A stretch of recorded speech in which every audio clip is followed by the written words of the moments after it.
Praise the lord. దేవుని నామానికి స్తోత్రం కలుగును గాక. మన ప్రభువైన యేసుక్రీస్తు అతి పరిశుద్ధ నామములో ఈ లైవ్ ద్వారా ఈ యొక్క శుక్రవారం పూట ఈ యొక్క ఆరాధనలో పాల్గొనడానికి దేవుడు నాకు ఇచ్చిన కృపను బట్టి వందనాలు తెలియజేస్తాను. ఈ లైవ్లో ఉన్న మీ అందరికి కూడా ప్రత్యేకమైన వందనాలు తెలియజేస్తూ ఉన్నాను. దేవుని నామానికి స్తోత్రం. మీ అందరికీ వందనాలు. నా ప్రియమైన దేవుని బిడ్డలారా, మీరందరూ బాగున్నారని విశ్వసిస్తూ ఉన్నాను. సంతోషకరమైన విషయం ఏంటంటే, మన సహవాసాల్లో ఉన్న ప్రార్థన చేసిన కోవిడ్ బారిన పడి ప్రార్థన చేసిన వారిని డాక్టర్లు విడిచిపెట్టినా దేవుడు విడిచిపెట్టకుండా వాళ్ళని సజీవులుగా ఉంచి చాలామందికి ఆల్మోస్ట్ అందరికీ మన సహవాసాల్లో ఎవరిని దేవుడు మరణానికి అప్పగించలేదు. అందుని బట్టి నేను దేవుడిని స్తుతిస్తూ ఉన్నాను, మహింపరుస్తూ ఉన్నాను, ఘనపరుస్తూ ఉన్నాను. అందరికి రిపోర్ట్స్ మారిపోయి అందుని బట్టి హాస్పిటల్ నుంచి కూడా బయటకు ఇంటికి వచ్చేసారు. అందుని బట్టి కూడా నేను దేవుని నామానికి స్తుతి చెల్లిస్తూ ఉన్నాను. ఒక చిన్న ప్రార్థన చేసుకొని ఈ లైవ్ని ప్రారంభించుకుందాం. మీరు కుటుంబ సమేతాలుగా పాల్గొనండి. మీ బంధువుల్ని, స్నేహితుల్ని, అన్యులైనా సరే ఎవరైనా సరే ఈ ప్రార్థనలో వాళ్ళు పాల్గొనేటట్లుగా మీరు చేయండి. దానివల్ల వారు రక్షణ పొందుతారు. దేవుని కృప వారి మీదకి రావాలా. ఈ ప్రార్థన ద్వారా వారు స్వస్థత పొందుకోవాలా. కాబట్టి అందరూ కళ్ళు మూసుకోండి. చిన్న ప్రార్థన చేస్తాను. ప్రేమగల తండ్రి, మహోన్నతురాని ఘన శ్రేష్టమైన నామనికి వందనాలు తెలియజేస్తూ ఉన్నాను.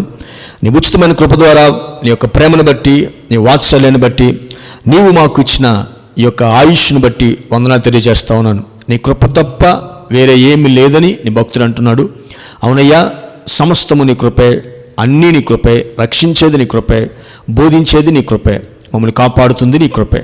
అందుకనే ఈ కృపాకాలంలో విస్తరించిన ఈ కృపను బట్టే మేము నిలిచి ఉన్నాం. అందుని బట్టి నేను స్తుతిస్తున్నాం, నేను మహింపరుస్తున్నాను, నేను ఘనపరుస్తున్నాం. నీ నామాన్ని బట్టి మాకు కలిగిన ధైర్యాన్ని బట్టి మాట్లాడుతున్నాం. ఈరోజు మా డబ్బో, మా జ్ఞానమో, మా బలమో, మా అధికారమో, మా ఉద్యోగమో, మా యొక్క బలగమో ఈరోజు మమ్మల్ని రక్షించలేదు, కానీ మమ్మల్ని ఇలాగూ ధైర్యంగా ఉంచలేదు. కానీ కేవలం నిన్ను బట్టి మాకు కలిగిన ధైర్యం, నిన్ను బట్టి మాకు కలిగిన ఈ యొక్క విశ్వాసం, నిన్ను బట్టి మాకు కలిగిన ఈ నిరీక్షణ, ఈ సంతోషాన్ని బట్టి వందనాలు తెలియజేస్తా ఉన్నాను. ప్రభువా, మాకు ఈ ఆపద దినాల్లో కూడా సంతోషంగా ఉండే హృదయాన్ని ఇచ్చే దేవా, నీ ఆత్మల భారం తప్ప వేరొక భారము ఆలోచన లేకుండా చేసినందుకు వందనాలు తెలియజేస్తా ఉన్నాను. తండ్రి, ఈ సమయంలో ప్రార్థనలో పాల్గొంటున్న, ఈ లైవ్ ద్వారా ప్రార్థనలో పాల్గొంటున్న ప్రతి కుటుంబాన్ని, ప్రతి వ్యక్తిని దర్శించమని ప్రార్థిస్తూ ఉన్నాను. దేని నిమిత్తమై ప్రార్థన చేస్తున్నామో, దేని కొరకు విజ్ఞాపన చేస్తూ ఉన్నామో, ఏ వ్యక్తుల కొరకు మేము ప్రార్థన చేస్తున్నామో, మా ప్రార్థన ఉన్నట్లుగా మమ్మల్ని మేము సిద్ధపరచుకుంటున్నాం. నీవు సహాయం దయచేయమని ప్రార్థన చేస్తూ ఉన్నాను. తండ్రి, మీ రక్తం ద్వారా మమ్మల్ని పరిశుద్ధపరచండి. మా దోషాలు, పాపాలు, మాటలు, ఆలోచనలు, కళల్లో కూడా ఏదైనా దోషం ఉన్నట్లయితే మమ్మల్ని క్షమించి మీ రక్తం ద్వారా శుద్ధి చేసి నీతిమంతులుగా మమ్మల్ని చేసి, నీతిమంతుని ప్రార్థన విజ్ఞాపన చేయనట్లుగా బహుబలమైన ప్రార్థన చేయడానికి సహాయం దయచేయమని ప్రార్థిస్తున్నాను. ఈ ప్రార్థనలో ఏకీభవిస్తున్న ప్రతి కుటుంబం, ప్రతి వ్యక్తిని దర్శించమని ప్రార్థన చేస్తూ ఉన్నాను. నీవు మేలు చేసిన మేలు బట్టి స్తుతిస్తూ ఉన్నాను. అనేకులకి ప్రార్థన ద్వారా గొప్ప అద్భుతాన్ని చేస్తున్నావు. వందనాలు తెలియజేస్తున్నాను. పరమ వైద్యుడైన నీవు చేయగలిగిన శక్తి కలిగిన దేవుడు కాబట్టి మా మొర ఆలకించి మా మీద కనికరాన్ని చూపించి నీవు చూపిస్తున్న ప్రతి కార్యాన్ని బట్టి వందనాలు తెలియజేస్తూ ఉన్నాను. ప్రభా, నీవు వింటున్న ప్రతి ఒక్క ప్రార్థన ఆలకించి ఇస్తున్న జవాబుని బట్టి వందనాలు తెలియజేస్తూ ఉన్నాను. నీవు నమ్మదగిన దేవుడివి, ఎంతైనా నీవు నమ్మదగిన దేవుడు అని నీ వాక్యం చెప్తా ఉంది. కాబట్టి నీ యొక్క నమ్మకత్వాన్ని బట్టి ప్రభా, నేను విశ్వసించినట్లుగా నీ శక్తిని ఇంకా ఎరిగున్నాం, మీ ప్రేమను ఇంకా చూస్తున్నాం. బంధువుల ప్రేమ ఈ రోజుల్లో తెలిసిపోతుంది, స్నేహితుల ప్రేమ ఎంతో తెలిసిపోతుంది, బంధం యొక్క విలువ ఎంతో తెలిసిపోతుంది. అన్ని బంధాలు వాడిపోయి ప్రభా రాలిపోయే పరిస్థితుల్లో మేము చూస్తున్నాం. ఈ సమయంలో సమస్య వచ్చినప్పుడు బంధం విలువ తెలుస్తుంది. ఈ సమయంలో ఈ కరోనా మాకు చాలా నేర్పించింది అయ్యా. ఈ కరోనా మాకు చాలా విషయాలు నేర్పించింది. నిజంగా మా జీవితాల్లో ప్రభా మా భక్తి విలువ నేర్పించింది. నీ మీద ఆధారపడటం, నేను ఆశ్రయించడం నేర్పించింది. మా చుట్టుపక్కల ఉన్న వారి యొక్క మాటల యొక్క ప్రేమ ఇంతకాలం విన్నాం, కానీ క్రియల్లో ఉన్న అనుబంధం ఏంటో మేము ఇప్పుడు చూడగలుగుతున్నాం. ప్రభా, మా కనులు తెరిపించి ఇక మీదట మేము మోసపోకున్నట్లు నిన్ను ఆశ్రయించడానికి ఎంతోమందికి ప్రజలకి కృపించావు. అందుని బట్టి వందనాలు తెలియజేస్తా ఉన్నాను. తండ్రి, ఈ సమయంలో మాకు తోడుగా ఉండండి. మీరు మాట్లాడండి యేసయ్య. మీ మాటలో జీవమే అనేకుల్ని ఈరోజు ఆదరిస్తుంది, బలపరుస్తుంది, ధైర్యపరుస్తుంది అయ్యా. నన్ను బట్టి కాదు, కానీ నీ మాటలో ఉన్న శక్తి, నీ మాటలో ఉన్న ధైర్యము ప్రజలకు కలుగునట్లుగా సహాయం దయచేయమని ప్రార్థిస్తూ ఉన్నాను. సమస్త మహిమను నీవు పొందుకోమని ప్రార్థన చేస్తూ ఉన్నాను. ఈ ప్రార్థన కూడిక అంతట్లో నీవు ఉండమని ప్రార్థన చేస్తూ ఉన్నాను. ఈ సమయంలో ఏదో ఒక సన్నిధి, ఏదో ఒక అభిషేకం అందరిని ఆవరించినట్లుగా సహాయం దయచేయండి. అందరిని ఆవరించినట్లుగా సహాయం దయచేయండి. మీ సన్నిధి కింద ఉండగలగాల, ఒక మనస్సు ప్రభా, లోకంలో ఉన్నప్పుడు ఎలాంటి మనసు ఉంటుందో ఆ మనసు ఇప్పుడు ఉండకూడదు. భయాల్లో, రోగంలో ఉన్న మనసు ఇప్పుడు ఉండకూడదు ప్రభా. ఒక స్థలంలో ఉంటున్నప్పుడు ఆ స్థలం యొక్క ప్రభావం ఎలా పనిచేస్తుందో ఈ సమయంలో దేవుని సన్నిధి యొక్క ప్రభావము ప్రతి ఒక్కరిలో ప్రభా, ఈ సమయంలో విధేయత చూపించిన ప్రతి కుటుంబంలో ఈ సన్నిధి ఉన్నట్లుగా సహాయం దయచేసి, నీ మాటల ద్వారా ఓదార్చి, నీ మాటలో ఆదరణ కలుగు చేసి, నీ మాటల జీవాన్ని మాలో నింపుకోవడానికి కృప చూపించి, మీ నామానికి మహిమ, ఘనత, ప్రభావాలు చెల్లించుకోమని, తీసుకొచ్చుకోమని యేసు నామములో ప్రార్థన చేసి వేడుకొంచున్నాను తండ్రి.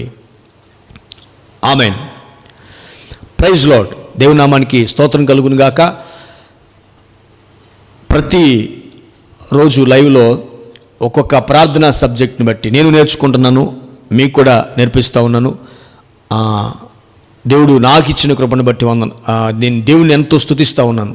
ఇంకా బయటికి వెళ్ళే ప్రయత్నాలు ఏమి లేకుండా 24 గంటలు ఆయన సన్నిధిలో కూర్చొని అన్నిటిని ధ్యానం చేసుకొని, అన్నిటిని గ్యాదర్ చేసుకొని ప్రభుతో ఆత్మ సంబంధాన్ని ఎక్కువ చేసుకొని ఆ మాటలన్నీ ఈ సిద్ధపాటులోకి వెళ్ళటానికి ఎన్నో మెసేజ్లు ప్రిపేర్ చేసుకోవడానికి దేవుడు నాకు ఇచ్చాడు కృప. అందుని బట్టి వందనాలు తెలియజేస్తూ ఉన్నాను దేవునికి. నా ప్రియమైన దేవుని బిడ్డలారా, ప్రతిరోజు ఒక్కొక్క టైటిల్తో ఆ యొక్క ఎన్ని రకాల ప్రార్థనలు ఉన్నాయో బైబిల్లో అన్ని రకాల ప్రార్థనల్ని ప్రభు చిత్తమైతే మీకు నేర్పిస్తా. నేను నేర్చుకుంటూ మీకు నేర్పిస్తా. కాబట్టి మీరు ఎవరు మిస్ అవ్వకుండా ఈ యొక్క ప్రార్థనలో ఏకీభవించండి. అలాగూ మనం ప్రార్థన నేర్చుకుందాం. ఇది మన జీవిత పర్యంతం వరకు ఉపయోగపడే మెసేజ్లు. కాబట్టి ఇలాంటి ప్రార్థనలు నేర్చుకునే అనుభవం ఉన్నవాళ్ళు ఖచ్చితంగా విధేయత చూపిస్తారు. నేర్చుకోవటం, మార్చుకోవటం చేతకానివాడు విమర్శిస్తూ ఉంటారు. అవన్నీ అనవసరమైన విషయాలు. అయితే టైటిల్ పెట్టినట్లుగా నేను మీకు వాక్యము ఏంటంటే టైటిల్ అది తమ్నైల్ ఏముందంటే ఆసక్తితో కలిసి ప్రార్థన చేద్దాం. మీకు ప్రతిరోజు ఒక్కొక్క ప్రార్థన, ఈ సమయంలో మనం చేయాల్సిన ప్రార్థన, మనం నేర్చుకుంటున్న ప్రార్థన నేర్చుకొని దాని ప్రకారంగా చేయాలి. ఆ ప్రార్థన ఏంటంటే ఆసక్తితో కలిసి ప్రార్థన చేయాలి. ఆసక్తితో. అది యాకోబు రాసిన పత్రిక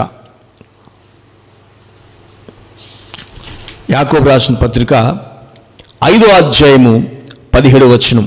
యాకోబు రాసిన పత్రిక 5వ అధ్యాయము 17వ వచనం చూడండి. యాకోబు రాసిన పత్రిక 5వ అధ్యాయం 17వ వచనం. ఏలియా మన వంటి స్వభావము గల మనుష్యుడే. వర్షింపకుండునట్లు అతడు ఆసక్తితో ప్రార్థన చేయగా 3.5 సంవత్సరముల వరకు భూమి మీద వర్షింపలేదు. అతడు మరలా ప్రార్థన చేసినప్పుడు భూమి మీద వర్షం పడింది. భూమి తన ఫలాన్ని ఇచ్చినట్లుగా మనం అక్కడ చూస్తూ ఉన్నాం. ప్రియమైన దేవుని బిడ్డలారా, ఇక్కడ ఒక ప్రార్థన గురించి రాయబడిన మాట, ఇది చాలా ఇష్టం నాకు. ఏంటంటే ఏలియా మనలాంటోడే అని చెప్పాడు. ఆయన ఏదో ప్రత్యేకతను కలిగిన వ్యక్తి, అందుని బట్టి ఆయన చేస్తే ఇలా జరిగింది అనుకోవడానికి లేదంటండి. ఏలియా మనలాంటి స్వభావము కలిగిన మనుషుడే. మనం ఎలా ఉన్నామో అలాగే ఏలియా కూడా అదే స్వభావం కలిగిన మనుషుడే అంట. కానీ అతను ఒక ప్రార్థన చేశాడు. భూమి మీద, ఒక దేశంలో, పట్టణంలో, రాష్ట్రంలో కాదండి, భూమి మీద అంతా కూడా వర్షం పడకూడదని ఆసక్తితో ప్రార్థన చేసినప్పుడు 3.5 సంవత్సరాలు భూమి మీద ఒక్క చుక్క కూడా వర్షము పడలేదు. ఆకాశం నుంచి భూమి మీదకి ఒక నీటి బొట్టు రాలేదండి. నేను ఇక్కడ గమనించిన విషయం ఏంటంటే, ఏలియా మనలాంటోడే ప్రార్థన చేశాడని అని కాదు, అక్కడ మనలాంటోడే ఒక్కడే ప్రార్థించాడు. కానీ భూమి అంతా 3.5 సంవత్సరాలు వర్షింపలేకపోవడానికి గల కారణం ఏంటంటే, మన ప్రార్థనకి ఏలియా ప్రార్థనకి ఉన్న వ్యత్యాసాన్ని అక్కడ మనం చూస్తాం. ఏంటంటే, మన ప్రార్థనకి ఏలియా ప్రార్థనకి ఉన్న వ్యత్యాసము ఆసక్తి అని రాయబడింది. మనలో ఆసక్తి కలిగిన ఒక్క వ్యక్తి ప్రార్థన చేస్తే, ఏలియా లాంటి స్వభావం కలిగిన మనం కూడా ఆసక్తి కలిగిన ప్రార్థన చేస్తేట దేవుడు జవాబు ఎలా ఉంటుందో, ఎంత శక్తి కలిగి ఉంటుందో అక్కడ బైబిల్లో రాయబడింది. ప్రియమైన దేవుని బిడ్డలారా, ఆసక్తి అనేది ప్రతి క్రైస్తవుడికి, సేవకుడికి ఉండవలసిన మొదటి లక్షణమని నేను అనుకుంటాను.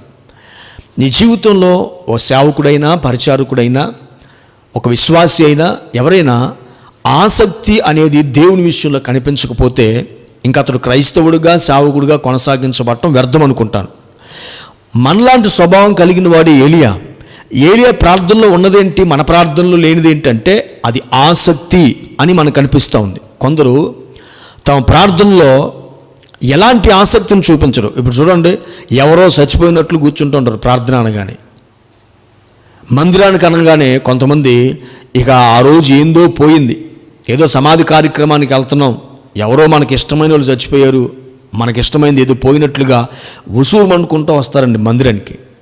యెహోవా మందిరానికి వెళుదామని జనులు చెప్పినప్పుడు నేను సంతోషించి తిని అని బైబిల్లో ఉంది. కొంతమంది ఉంటారండి సంతోషంగా, నేను చూస్తూ ఉంటాను మందిరాల్లో కొంతమంది సంతోషంగా ఆసక్తిగా పరిగెత్తుకుంటూ వస్తారు. దేవుడు ఏం మాట్లాడబోతున్నాడు, ఏం చేయబోతున్నాడు, నేను ఎలాగ ప్రార్థన చేయాలి, ఆయన సన్నిధి చేరుకోవాలి, ఆ శాంతిని సమాధానం పొందుకోవాలి, ఆ పాటలో ఉన్న ఆనందాన్ని పొందుకోవాలి, ఆ వాక్యంలో ఉన్న జీవాన్ని పొందుకోవాలి అని చాలామంది ఆసక్తి చూపిస్తారు.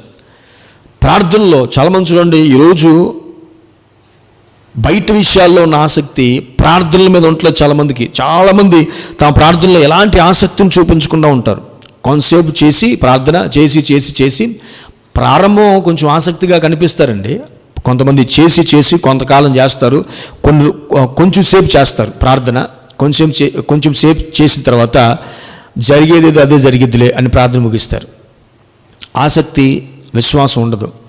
సమయం గడిచే కొద్దీ మనుషుల్లో విశ్వాసమే కానీ ఆసక్తే కానీ తగ్గిపోతూ ఉంది. ఇప్పుడు నేను ప్రార్థన చేస్తున్నాను అనుకోండి, గంట ఆసక్తి చాలా చూపిస్తూ ఉంటారు. గంట కంటే పెరిగింది అనుకోండి, ఇక ఆసక్తి ఉండదు. ఒకవేళ పొరపాటుని రోజు 2 గంటలు అయిందనుకోండి, ఇక ఆసక్తి ఉండదు. మెల్లిగా లైవ్లో నుంచి చదువుకుంటారు. ఇక నీ జీవితంలో దేవుని యొక్క కార్యాలు ఎలా చూడగలుగుతావు? నీ జీవితంలో కాదండి మేళ్ళు, నీ జీవితంలో కాదు అద్భుతాలు, ఈ భూమి మీద అద్భుతం జరుగుతుందట. ఈ భూమి మీద అద్భుతం జరుగుతుంది. భూలోకం అంతా కూడా ఒక్క వ్యక్తి ప్రార్థన వర్షాన్ని భూలోకానికి తీసుకురాకుండా 3.5 సంవత్సరాలు. అసలు ఎంత గొప్ప విషయం! 1 రోజు 2 రోజులు కాదు, వర్షం పడకూడదు అని 3.5 సంవత్సరాలు ఒక చిన్న ప్రార్థన ఆపేసినట్లుగా మనం చూస్తున్నాం. మరలా అతడు ప్రార్థన చేస్తేనే ఇంకా వర్షం కురిసింది. కానీ ఇంకా ఎవడ మధ్యలో ప్రార్థన చేసినా, ఎన్ని దేవుడికి మొక్కున్నా, ఎవడేం చేసినా కానీ వర్షం పల్లా. మరలా ఏలియా ప్రార్థన చేయాల్సి వచ్చింది. అతను బంధించాడు, మరలా అతడే విడుదల చేయాలి. నా ప్రియమైన దేవుని బిడ్డలారా, ఆసక్తితో ప్రార్థన చేసిన ఏలియా లాంటి వాళ్ళు మన సంఘాల్లో సేవకులంగా, విశ్వాసంగా మనం తయారవ్వాలి. దేవుడు ప్రార్థనకి ఇంకా జవాబు ఇవ్వలేదంటని కొంతమంది నీరసించిపోయే వాళ్ళు చాలామంది ఉంటారు, సమస్యలు పోయేవాళ్ళు చాలామంది ఉంటారు, అలసిపోయేవాళ్ళు కోకొలలుగా మనం చూస్తూ ఉంటాం. ఎందుకంటే జవాబు ఆలస్యమయ్యే కొంది ఆసక్తి కూడా ఏం చేయబడుతుందంటే తగ్గిపోతూ ఉంటుంది. ఇలాంటి వారిని సాతాను చాలా ఈజీగా మోసం చేస్తాడు. మనం ఆసక్తిని విడిచిపెట్టకూడదు. యాకోబు వలె రాత్రంతా తన ఆసక్తిని కానీ మనస్సుని కానీ పోగొట్టుకోకుండా, తన చుట్టూ ఎన్ని పరిస్థితులు, తన శరీరంలో బలహీనత ఎన్నొచ్చినా కానీ అతను పట్టుదలగా మొదట ప్రారంభించిన ఆసక్తి ఎలా ఉందో తెల్లవారేంతవరకు అదే ఆసక్తిని చూపించాడు. ఇది మనకు కలగాలి. ఇలాగూ ఒక వ్యక్తి మనలాంటోడే అని చెప్పాడు. అతనికి ఏదో స్పెషల్ ఉన్నట్లు బైబిల్ చెప్పలా.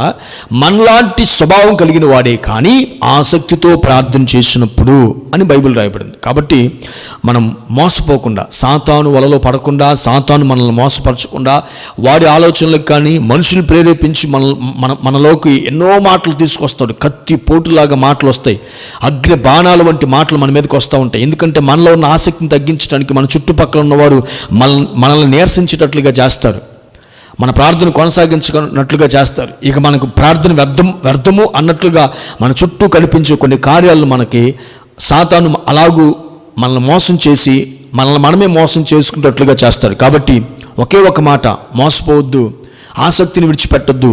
నీవు నన్ను ఆశీర్వదించితేనే కానీ నేను నిన్ను పోనివ్వను, విడిచిపెట్టనని పట్టుదలగా ఆసక్తిగా ప్రార్థన చేసేవారుగా మనం ఉందుము గాక. ఆమేన్. కాబట్టి మన ప్రార్థనలకి ఈ కరోనా విషయంలో దేవుడు జవాబులు ఇస్తాడు కూడా. ధైర్యాన్ని కలిగి విశ్వాసంతో నేను ఈ మాట చెప్తున్నా. మనం చాలామందికి ప్రార్థన చేశాం కదండి, నేను చేస్తూ ఉన్నాను. కొన్ని విషయాలు లైవ్లో కాకుండా మిగతా టైంలో చేస్తూ ఉన్నాను. ఎప్పటికప్పుడు అందరూ ఈ నిద్రపోనివ్వకుండా మెసేజ్లు, ఫోన్లు చేస్తూ ఉన్నారు. అది మెసేజ్ రాగానే వెంటనే నేను ప్రార్థన చేస్తూ ఉన్నాను. దేవుడు ఆశ్చర్యకరంగా ఇక్కడ వల్ల కాదు, అక్కడ వల్ల కాదు, ఇక్కడికని తీసుకెళ్ళిపోయి ఇంకా అయిపోయింది అనే సమయాల్లో ప్రభు కృప మనల్ని మన ప్రార్థనలు బట్టి స్వస్థపరిచాడు. నేను అందుని బట్టి సంతోషంగా దేవునికి స్తోత్రాలు స్తోత్రాలు స్తోత్రాలు చెప్తా ఉన్నాను. ఆయన చేశాడు కార్యం. కాబట్టి ఈ ప్రార్థనలో ఎవ్వరు మిస్ అవ్వకుండా ఆసక్తిని కనపరుస్తూ బైబిల్లో 123 కీర్తనలో ఆయన మనలను కరుణించు వరకు ఆయన తట్టు చూడాలని. ఇంకొక కీర్తన యెషయా గ్రంథం 62లో ఆయన్ని మనం విశ్రమింపనీయకుడి అని అంటారు. అంటే ఆయనకి మన ప్రార్థన ఆయనకి విశ్రాంతి లేకుండా చేసేటట్లుగా చేయాలంట. అలాగా మనం చేసేటట్లుగా ప్రభు మనకి ఆ ఆసక్తిని మనలోనికి తీసుకొచ్చును గాక, మనల్ని మనం ఆసక్తితో నింపుకొందుము గాక. ఆమేన్. కాబట్టి అందరూ మరొకసారి మన దేశం కొరకు, రాష్ట్రం కొరకు ప్రార్థన చేద్దామా? మన దేశం కొరకు, రాష్ట్రం కొరకు. కరోనా బారిన పడిన వ్యక్తులు ఎంతమంది అయితే ఉన్నారో దేవుడు త్వరలో దీన్ని తీసేయబోతున్నాడు. కాబట్టి అందరం కూడా మన ప్రార్థనకి జవాబు వస్తుందని విశ్వాసము, ఆసక్తిని కనపరచండి. ప్రార్థన కాసేపు చేసి జరిగేదేదో జరిగిద్దనే అపనమ్మకం కానీ అలసిపోయి సమస్యలే పరిస్థితిలో మనం ఉండకూడదు. మన భక్తి ప్రార్థన మనం కట్టుకుందాం. ప్రార్థన బలిపెట్టాన్ని అందరూ కలిసి ప్రార్థన చేద్దాం. ప్రేమగల తండ్రి, మీకన్నా శ్రేష్టమైన నామానికి వందనాలు తెలియజేస్తా ఉన్నాను. ఈ సమయంలో మా దేశంలో, రాష్ట్రంలో కరోనాతో ఇప్పటికి బాధపడుతున్న వారందరి కొరకు ప్రార్థన చేస్తూ ఉన్నాను. నువ్వు డెత్ రేట్ తగ్గిస్తూ ఉన్నందుకు వందనాలు. ప్రతి ఒక్కరిని కోలుకునేటట్లుగా చేస్తున్నందుకు వందనాలు. మా సావాసాల్లో ప్రభా మరణాలు చూడకుండా మాకు కృపించావు, అందుని బట్టి వందనాలు తెలియజేస్తూ ఉన్నాను. మా దేశంలో ఏ ప్రజలైనా, అన్యులైన, నాస్తికులైన ఎవరైనా సరే కరోనాతో ఎంతమంది బాధపడుతున్నారో మా దేశాన్ని స్వస్థపరచండి తండ్రి. నాయన వందనాలు. ఆసక్తిని మేము చూపిస్తూ ఆసక్తితో ప్రార్థన చేస్తూ ఉన్నాం. ఆసక్తితో చేసిన ఒక్కని ప్రార్థన దేశానికి అంత బలమైన కార్యం జరిగించగలిగితే, ఈ సమయంలో ఆసక్తితో మేమందరం సంఘపరంగా, సావాసపరంగా ప్రార్థన చేస్తున్నాం. ఒక గొప్ప కార్యం మా జీవితంలో జరుగునుగాక, ఒక గొప్ప అద్భుతం జరుగునుగాక. మనుషులు, మిగతా వాళ్ళు ఏం చేస్తున్నారో మాకు తెలియదు, కానీ మేమైతే ప్రార్థన చేస్తున్నాం. యేసయ్య అతి పరిశుద్ధ నామములో ఇప్పుడే మా దేశాన్ని స్వస్థపరచండి. తెగులు యేసు నామములో గద్దిస్తూ ఉన్నాం ప్రభా. ఏ కొత్త వైరస్లు వచ్చినా కానీ ఏ మనిషి మీద పని చేయకుండా గద్దిస్తూ ఉన్నాం. నా తండ్రి, నీవు జ్ఞాపకం చేసుకొని ప్రార్థిస్తున్నాం. ఆసక్తితో ప్రార్థన చేస్తూ ఉన్నాం. ప్రతి ఒక్క వ్యాధి కలిగిన వ్యక్తి యేసు నామములో స్వస్థ పొందాలి. ఎవరికి కరోనా ద్వారా వచ్చిన ప్రతి ఒక్క వ్యాధి, ఎలాంటి సిమ్టమ్స్ ఉన్నా కానీ అవన్నీ ఆగిపోవాలి. యేసు నామములో పాజిటివ్స్ అన్ని నెగిటివ్స్గా మార్చబడాలి. యేసు నామములో అందరి శరీరంలోకి మీ జీవాన్ని, రక్తాన్ని ప్రోక్షణ చేస్తూ ఉన్నాం ప్రభా. మా దేశం మీదకి మీ యొక్క శక్తిని ఆజ్ఞాపిస్తూ ఉన్నాం. సహాయం దయచేయండి ప్రభా. ప్రతి చీకటి కార్యపు శక్తి, అంధకారపు శక్తులను ప్రభా యేసు నామములో బంధిస్తూ, సాతాను క్రియలను యేసు నామములో బంధిస్తూ ఉన్నాం. మా దేశం, రాష్ట్రంలో ప్రతి ఒక్కరు యేసుక్రీస్తు నామములో స్వస్థ పొందడానికి సహాయం దయచేయండి ప్రభా. వైరస్ ప్రభావము సంపూర్ణంగా నాశనం అయిపోవాలి. తెగులంతా యేసు నామములో పూర్తిగా ఆగిపోవాలి ప్రభా. ఇంకా మరొక మనుషులు ముట్టకుండా సహాయం దయచేయం ప్రార్థిస్తున్నాను. ఆసక్తి కలిగిన ప్రార్థనగా మేము చేస్తున్నాం. సహాయం దయచేయండి.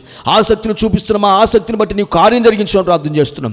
ఆసక్తితో ప్రార్థన చేస్తున్నాం. సహాయం దయచేయండి తండ్రి, సహాయం దయచేయండి. ఇంకా కొంతమంది అవిశ్వాసులే కానీ, నన్నులే కానీ ప్రభా వారికి కావాల్సిన ట్రీట్మెంట్, కావాల్సిన ప్రతి ఒక్కరికి ట్రీట్మెంట్ కలగాలి.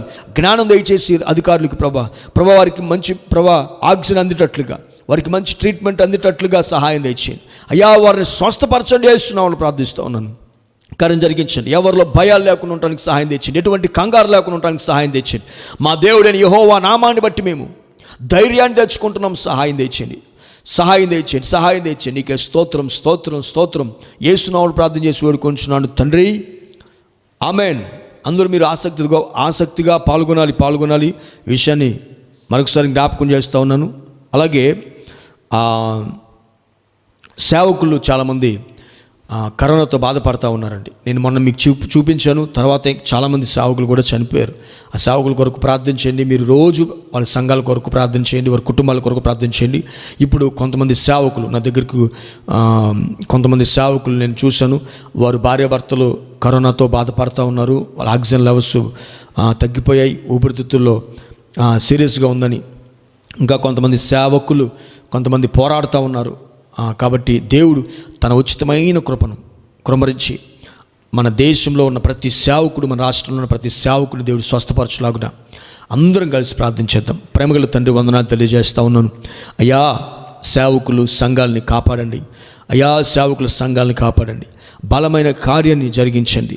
సేవకులు సంఘాలు అనాథులు అయిపోకూడదు. ఇక ప్రతి సేవకుడు ఎవరైతే హాస్పిటల్లో పోరాడుతున్నారో, ఇంటిలో ఉండి పోరాడుతూ ఉన్నారో, ఎవరికి సేవకుడికి కరోనాతో ఇంకా సజీవులుగా ఉన్నారో వారందరూ స్వస్థ పొందునుగాక సహాయం తెచ్చింది.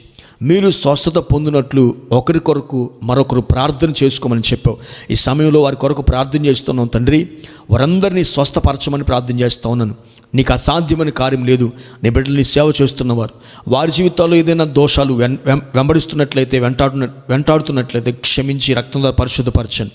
మాకైతే ఒకటి తెలుసయ్యా, వాక్యం చెప్పింది, నీవు మా జీవితాల్లో కలిగిన ప్రణాళిక ఏదైతే సంకల్పం ప్రణాళిక ఈ భూలోకంలో ప్రభా ఉంచావో అది నెరవేర్చబడేంత వరకు నువ్వు యాకోబుని విడిచిపెట్టలేదు, ఏ సేవకుని విడిచిపెట్టలేదు.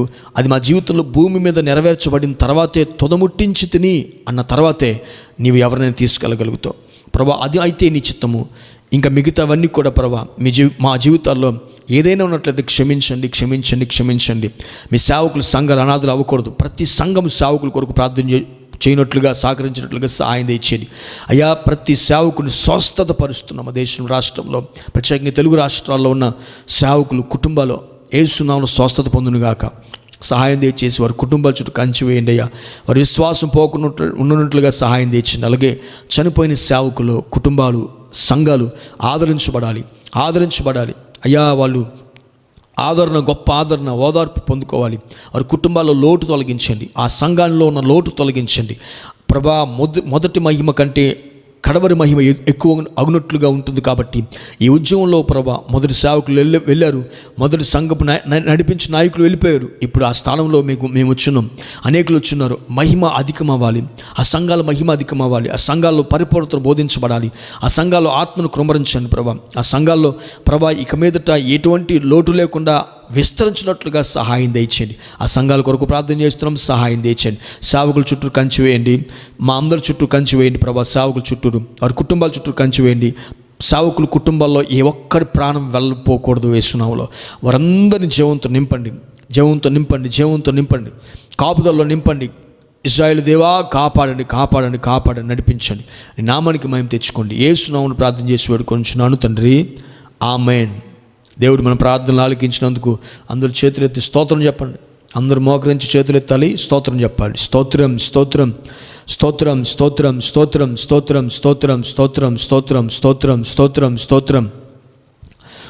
సునీత అంటే వాళ్ళ ఫ్యామిలీ అందరికీ నెగిటివ్ వచ్చింది. దేవుడు కార్యం జరిగించారు మన ప్రార్థనని బట్టి. దేవుని అందుని బట్టి నేను స్తోత్రం చెల్లిస్తూ ఉన్నాను. ఇంకా కొంతమంది మాత్రం ఇచ్చారు. వాళ్ళలో కరుణ అనే ఆవిడ కొరకు ప్రార్థన చేస్తాం మనం. నేను జైలం ప్రేయర్ టీంలో పెట్టాను కూడా. మీరు అందరూ ప్రార్థన చేశారు. చాలా సీరియస్గా ఉన్న పరిస్థితి నుంచి ఆమెని కాపాడి పూర్తిగా కోలుకునేటట్లుగా దేవుడు చేశాడు ప్రార్థన బట్టి. అందుని బట్టి దేవునికి నేను స్తుతి చెల్లిస్తూ ఉన్నాను. అలాగే ఒక చిన్న వాక్యం ఇంకా కొనసాగిస్తాను. మరలా చెప్తున్నాను, ఇతరుల కొరకు ప్రార్థన చేసేటప్పుడు ఆసక్తి కనపరచకుండా మన కొరకు చేసుకునేటప్పుడు ఆసక్తిని చూపిస్తూ ఉన్నారు చాలామంది. మనం అలా ఉండకూడదండి. ఇతరుల కొరకు కూడా ఆసక్తిగా ప్రార్థన చేసేటప్పుడు మనల్ని దేవుడు ఆశీర్వాద పాత్రలుగా చూస్తాడు దేవుడు మనల్ని. కాబట్టి అది మనకి ఎంతో భాగ్యం. కాబట్టి ఇతరుల యొక్క ఆశీర్వాదం కొరకు మనం ఒక పాత్రగా ఉపయోగపడాలి. హెబ్రీ పత్రిక 6వ అధ్యాయం 12వ వచనం చదవండి ఎవరైనా. అందరూ బైబిల్లో ఉన్న వాక్యం అందరూ బైబిల్స్ తీయాలి, బైబిల్ పట్టుకోవాలి, చూడాలి, నోట్ చేసుకోవాలి. హెబ్రీ పత్రిక 6వ అధ్యాయము 12వ వచనంలో కొంచెం ముందుకు వెళ్తే, మీలో ప్రతివాడును మీ నిరీక్షణ పరిపూర్ణమగు నిమిత్తము మీరు ఇదివరకు కనపరిచిన ఆసక్తిని తొదమట్టుకు కనపరచవలనని అపేక్షించుచున్నాను అని రాశాడు. అంటే ఒకప్పుడు ఈ సంఘస్థులకి వాళ్ళకి ఒకప్పుడు ఆసక్తి ఉందంటండి. దాన్ని కొనసాగించమని చెప్తున్నాడు. దాన్ని ఇప్పుడు కూడా మీరు కనపరచండి అంటున్నాడు. ఒకప్పుడు కనపరిచింది, ప్రారంభంలో కనపరిచిన ఆసక్తి చివరి వరకు ఉండాలంట. ఏదో ఒకసారి ఒక విషయంలో అని కాదంట. ఎందుకని మనకు ఆసక్తి ఉండాలంటే అక్కడ రాశాడు. అది ప్రార్థనలో అయినా దేవుని విషయాల్లో అయినా సరే అండి, ఏ విషయమైనా ఆసక్తిని కనపరచాలి. మనం మనలో అది కనిపించట్లేదు. మనం లోపల ఉందని చెప్పుకుంటున్నాం. మీరు ఇదివరకు కనపరిచిన ఆసక్తిని తుదమట్టుకు కనపరచవాలని అపేక్షించుతున్నా, కోరుకుంటున్నా అంటున్నాడు. అంటే మనలో ఒకప్పుడు ఉన్న ఆసక్తి ఇప్పుడు లేకుండా పోయింది. ఎందుకు ఆ మాట చెప్తున్నాడంటే మీ నిరీక్షణ పరిపూర్ణం అవ్వాలి మీ జీవితంలో. ఏంటి మన నిరీక్షణ? యేసుక్రీస్తు కొరకు మనం ఏం చేస్తున్నాం? ఎదురు చూస్తూ ఉన్నాం. యేసుక్రీస్తు కొరకు మనం ఎదురు చూస్తూ ఉన్నాం. ఈ నిరీక్షణ సిగ్గుపరచబడకూడదు. ఈ నిరీక్షణ మనల్ని ఏం చేయాలంట? సంపూర్ణతలో నడిపించాలి. అంటే మనము ఏదైతే యేసుక్రీస్తు రాకడ కొరకు కనిపెడుతున్నామో, మధ్యాకాశంలోకి ఎత్తబడతామని, ఆయన వచ్చినప్పుడు మెరుపు వేగం వలె మనము మధ్యాకాశానికి ఆయనకి ఎదుర్కోవడానికి వెళ్తామని, వధువుగా ఆయన కౌగిల్లో మనం చేర్చుకుంటాడని, మనల్ని దేవుడు వధువుగా చేస్తాడనేది మన నిరీక్షణ. రాకడ కొరకు ఎదురు చూస్తున్నాం నిరీక్షణ. ఈ నిరీక్షణ మనలో పరిపూర్ణం అవ్వాలి. అంటే ముగించబడాలా? ఈ నిరీక్షణ ఆగిపోకూడదు. ఆ నిరీక్షణ ఆయన వచ్చేంత వరకు ఉండి ఆ నిరీక్షణ పరిపూర్ణం చెందాలి. ఆ పరిపూర్ణం ఎప్పుడైతే ఆయన దగ్గర చేరినప్పుడు, అలాగ చేరాలంటే బైబిల్ చెప్పిన వాక్యం ఏంటంటే, ఆసక్తి కలిగిన వ్యక్తి మాత్రమే అలాగ చేయగలుగుతాడంట. ఎవరి జీవితంలో నిరీక్షణ సంపూర్ణమవుతుంది, ఎవరి జీవితంలో నిరీక్షణ పరిపూర్ణమవుతుందంటే ఆసక్తిని కనపరచాలి. ఎప్పుడు చూడు ఉసురు మొహాలు వేసుకుని కూర్చుంటారు దేవుని విషయాల్లో చాలామంది అండి. ఆసక్తిని కనపరిచే వ్యక్తులు ఈ రోజుల్లో మనం చాలా విషయాలు మనం చూడలేకపోతున్నాం. చూడండి, ఆసక్తి అంటే ఒక అర్థాన్ని బైబిల్లో నేను మీకు చూపిస్తాను. రోమపత్రిక 12వ అధ్యాయం 11వ వచనం. ఆసక్తి అంటే ఒక అర్థాన్ని మీకు చూపిస్తాను. రోమపత్రిక 12వ అధ్యాయము 11వ వచనం, 12-11. అక్కడ ఆసక్తి విషయంలో మాంజులు కాక, మందత్వం కలిగి ఉండకుండా, అసలు రెస్పాండ్ అయ్యే ఆ పరిస్థితి, మీకు చాలా విషయాల్లో మందంగా ఉంటారు కొంతమంది. ఆసక్తిని కనపరచకుండా ఎప్పుడు మొద్దులాగా ఉంటారు. అక్కడ ఏమన్నారంటే, ఆసక్తి విషయంలో మందులు కాక ఆత్మయందు తీవ్రత గలవారై ప్రభుని సేవించండి, ప్రభుని ప్రార్థన చేయండి. అక్కడ అన్నాడు ఆసక్తి విషయంలో మాంజులు, ఆత్మయందు తీవ్రత కలిగి ఉంటుందంట. ఆసక్తి కలిగిన వాళ్ళు అంటే, ఒక మాటలో చెప్పాలంటే, ఒక ఆత్మయందు తీవ్రత కలిగి ఉండటమే ఆసక్తి యొక్క అర్థం. ఆత్మయందు తీవ్రత. అలాగూ ప్రభుని సేవించండి. మందం కలిగి ఉండకండి, చలనం లేకుండా ఉండకండి, ఒసురుమనకుండా ఉండకండి. ఏదో చెయ్యాలి కాబట్టి అని సనుగుతూ, గొణుగుతూ, ముక్కుతూ, మూలుగుతూ చెయ్యొద్దు. ఆసక్తితో మీరు ఇదివరకు కనపరిచిన ఆసక్తిని మీ నిరీక్షణ పరిపూర్ణమగు నిమిత్తము మీరు తుదమట్టుకు కనపరచాలి. ఆసక్తి విషయంలో మీరు మాంద్యులు కాకుండా ఆత్మయందు తీవ్రత కలిగి ఉండాలి. ఆసక్తిగా ప్రార్థన చేస్తే గొప్ప అద్భుతం జరుగుతుంది. ఆసక్తిగా ప్రార్థన చేస్తూ గొప్ప కార్యాలు మన జీవితాల్లో మనం చూడగలుగుతాం. మనకి మూలవాక్యంలో చెప్పబడింది ఏలియా ఆసక్తితో ప్రార్థన చేస్తే ఎలా ఉంటుందనేది. కాబట్టి నా ప్రియమైన దేవుని బిడ్డ, మనం ఆసక్తిని నేర్చుకుందుముగాక. ఆసక్తి కలిగిన ప్రార్థనలో ఉన్న జీవం, బలం, అద్భుతం మనం అనుభవించదుము గాక. ఆమేన్. అలాగే అధికారుల కొరకు, ఉద్యోగుల కొరకు, డాక్టర్స్ కొరకు, నర్సుల కొరకు, వీళ్ళే కదండి ముఖ్యం మన దేశానికి. ఇప్పుడున్న పరిస్థితుల్లో వాళ్ళు ఏ డెసిషన్ తీసుకుంటే, వాళ్ళు ఎలా రెస్పాండ్ అయితే, వాళ్ళు ఎలాగా ప్రవర్తిస్తే అలానే ఇప్పుడు పరిస్థితులు ఉంటాయి. కాబట్టి వారికి దేవుడు తగిన జ్ఞానం ఇచ్చి వారి కుటుంబాలు కాపాడమన్నట్లుగా మరలా ప్రార్థన చేద్దాం. అధికారుల కొరకు యేసయ్యానికి వందనాలు తెలియజేస్తా ఉన్నాను. మా దేశంలో ఉన్న ప్రతి అధికారి, రాజకీయ నాయకులు, ప్రతి అధికారి, అలాగే ఉద్యోగస్తులు, అలాగే డాక్టర్స్, నర్సులు, వీరందరి కొరకు ప్రార్థన చేస్తున్నాం. ఈ సమయాల్లో వీరిలో మానవత్వం చచ్చిపోకూడదు. ఎందరోకి అన్యాయం చేస్తూ ఉన్నారు. ఆ అన్యాయం చేసింది మరలా శాపంగానే కుటుంబాల మీద మిగులుతుంది. కాబట్టి ఆ విషయాన్ని గ్రహించుకొని అందరూ వారికి కావలసిన జ్ఞానం దయచేసి వారు సరైనగా మనుషుల పట్ల సేవా దృక్పథంతో వారు సేవ చేయటానికి, సర్వీస్ చేయడానికి వారు కృప దయచేయమని ప్రార్థన చేస్తూ ఉన్నాను. ప్రత్యేకంగా వారి కుటుంబాలను కాపాడండి. ఎంతోమంది పోలీసులు, డాక్టర్లు ఎంతో వారు కుటుంబాలు ఉన్నప్పటికీ సాహసించి ప్రయత్నం చేస్తున్న ప్రయత్నాలు జ్ఞాపకం చేసుకోండి అయ్యా. వారిని మాత్రం కాపాడండి. ఎంతోమంది పోలీసులు కరోనాతో, అధికారులు, రాజకీయ నాయకులు, డాక్టర్లు కరోనాతో, నర్సులు కరోనాతో ఉన్నట్లు నేను విన్నాను. వారందరూ కొరకు ప్రార్థన చేస్తూ ఉన్నాను అయ్యా. మా దేశ రాష్ట్రాల్లో, మా ప్రాంతాల్లో ఉన్న ప్రతి ఒక్క పోలీసు కానీ, డాక్టర్ కానీ, అధికారులు, నాయకులు కానీ యేసు నామములో స్వస్థత పొందును గాక. వారికి కావాల్సిన జ్ఞానం దయచేయండి అయ్యా. వారికి కావాల్సిన ఆసక్తిని కలుగు చేయండి. వారికి ఎటువంటి భయం లేకుండా ఉండడానికి సహాయం దయచేయండి. వారికి సహనాన్ని దయచేయండి.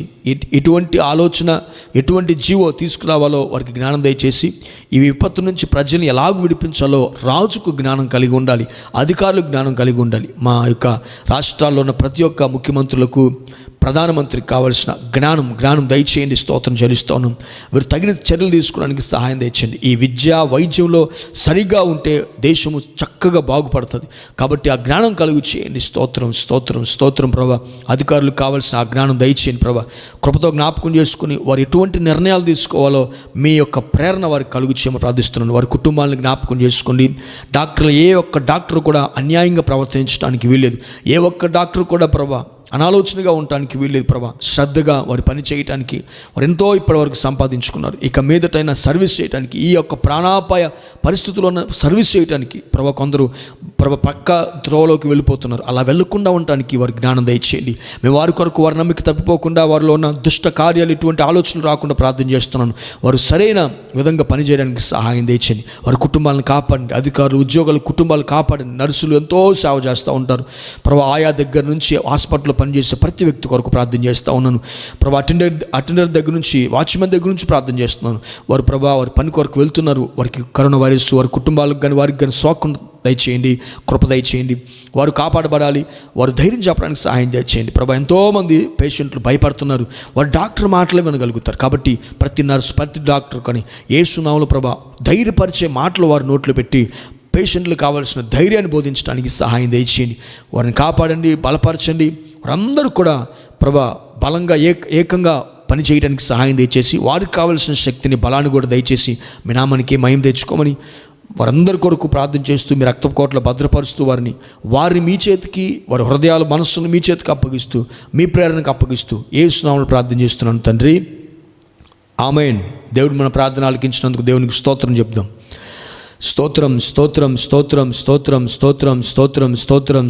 స్తోత్రం. అలాగే క్రొత్త వేరియంట్ ఏదో వచ్చిందని అంటున్నారు. కర్నూలులో వచ్చింది. తర్వాత ఇది వచ్చినప్పుడు సిమ్టమ్స్ లేవు, చనిపోతున్నారని. అయితే అది నమ్మొద్దని ఎవరో ఈరోజు పోస్ట్ పెట్టారు సోషల్ మీడియాలో. వార్తల్లో ఇలా వస్తుందట, ఇలాగా కర్నూలులో వచ్చింది, ఆంధ్రాలోకి వచ్చేసింది క్రొత్త వేరియంట్ ఒక వైరస్. అది ఫస్ట్ కర్నూలులో కనుగొన్నారని, తర్వాత నెల్లూరు వీటికి వచ్చిందని, తర్వాత మా ఆంధ్రప్రదేశ్ అంతా వచ్చిందని, తర్వాత కర్ణాటక, తెలంగాణలోకి వచ్చిందని. అది ఆ యొక్క వైరస్ ఎలా ఉందంటే 3 రోజుల్లోనే వ్యక్తి చనిపోతున్నారని సోషల్ మీడియాలో వార్తల్లో కూడా నేను విన్నా.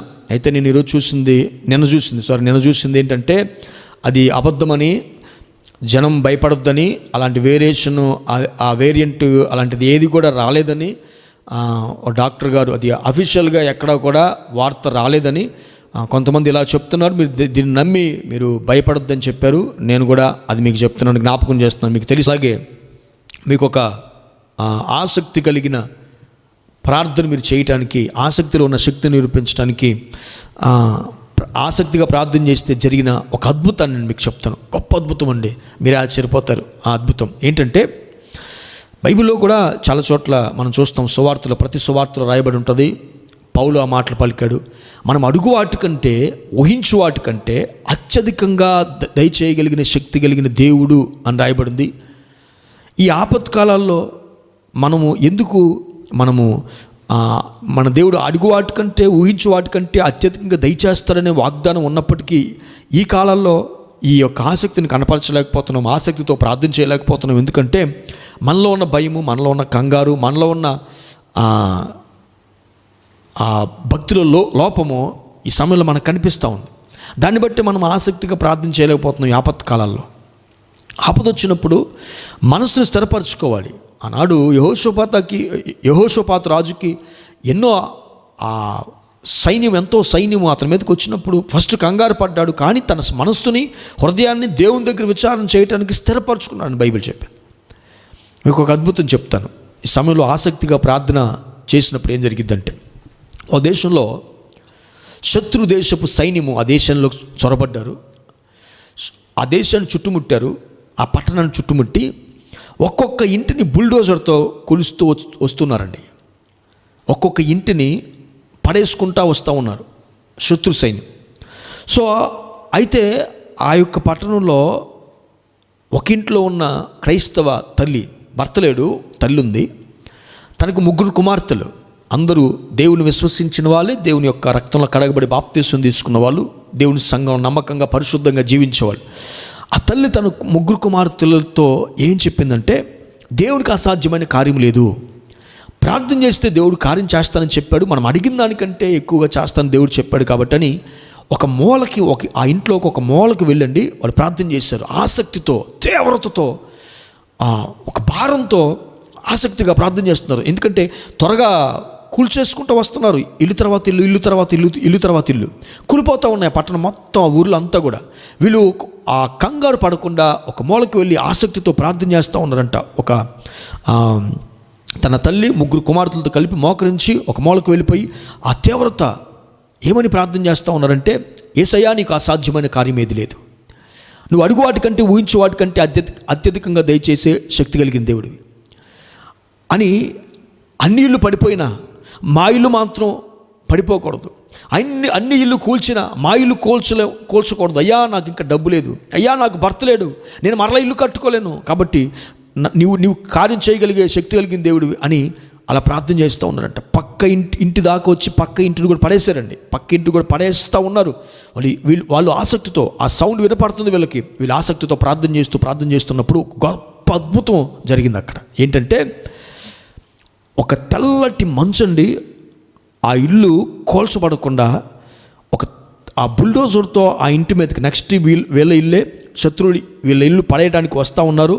ఈ పక్క ఇంటిని కూడా పడేసేశారు, వాళ్ళ పక్క ఇంటిని. నెక్స్ట్ వీళ్ళదే కాబట్టి దట్టమైన ఒక మంచు అంటండి ఆ ఇల్లు మొత్తాన్ని ఆవరించిందంట. ఇంకా వీళ్ళందరూ వచ్చి చూసినప్పటికీ, ఇప్పుడు పడేసిన ఇంటి పక్కన అంటే స్థలాలు ఖాళీగా ఉంటాయి కదండి, మంచు వచ్చి ఆవరించడం వలన వీళ్ళకి ఆ మంచు లోపల ఒక ఇల్లు ఉందన్న విషయం వాళ్ళకి అర్థం కాకుండా ఏం చేశారంటే, వాళ్ళకి కనిపించలేదు కాబట్టి వాళ్ళు అక్కడ ఇల్లు లేదనుకుని నెక్స్ట్ ఇంటికి వెళ్ళి కూల్చుకుంటూ వెళ్ళిపోయారంటండి. వీళ్ళు రాత్రంతా అలా ప్రార్థన చేస్తూ ఉన్నారు. తెల్లవారే సమయానికి వీళ్ళు లేచి వాళ్ళు మార్నింగ్ చూస్తే అందరు గృహాలు నేలమట్టం అయిపోయాయంటండి.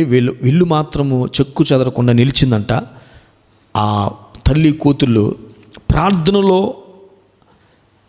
మరింత శక్తిని తెలుసుకొని వాళ్ళు దేవుని స్తుతించి, కని విని ఎరుగని కార్యం దేవుడు చేశాడు మా జీవితంలో, ఇంకా దేవుని ఎందుకు విశ్వసించారంట. మన దేవుడు ప్రార్థన బట్టి ఆసక్తితో ప్రార్థన చేస్తే, తీవ్రతతో ప్రార్థన చేస్తే, కని విని ఎరుగని ప్రార్థన, ఆసక్తి తీవ్రత కలిగిన ప్రార్థన, ఈ ప్రార్థనలో ఒక అద్భుతాన్ని మనం కని విని ఎరుగని కార్యాలను మనము చూడగలుగుతాం. అంటే అంతకుముందు ఎప్పుడు చూడలేదు, ఎప్పుడు వినలేదు, ఎప్పుడు దాని గురించి ఎరగలేదు. అలాంటి కార్యాలు మన జీవితంలో ప్రభువు చేయునుగాక. గట్టిగా ఆమెన్ చెప్దామా? ఆమెన్. అలాగే చిన్న ప్రార్థన రిక్వెస్ట్లు ఉన్నాయి, ప్రార్థన చేద్దాం.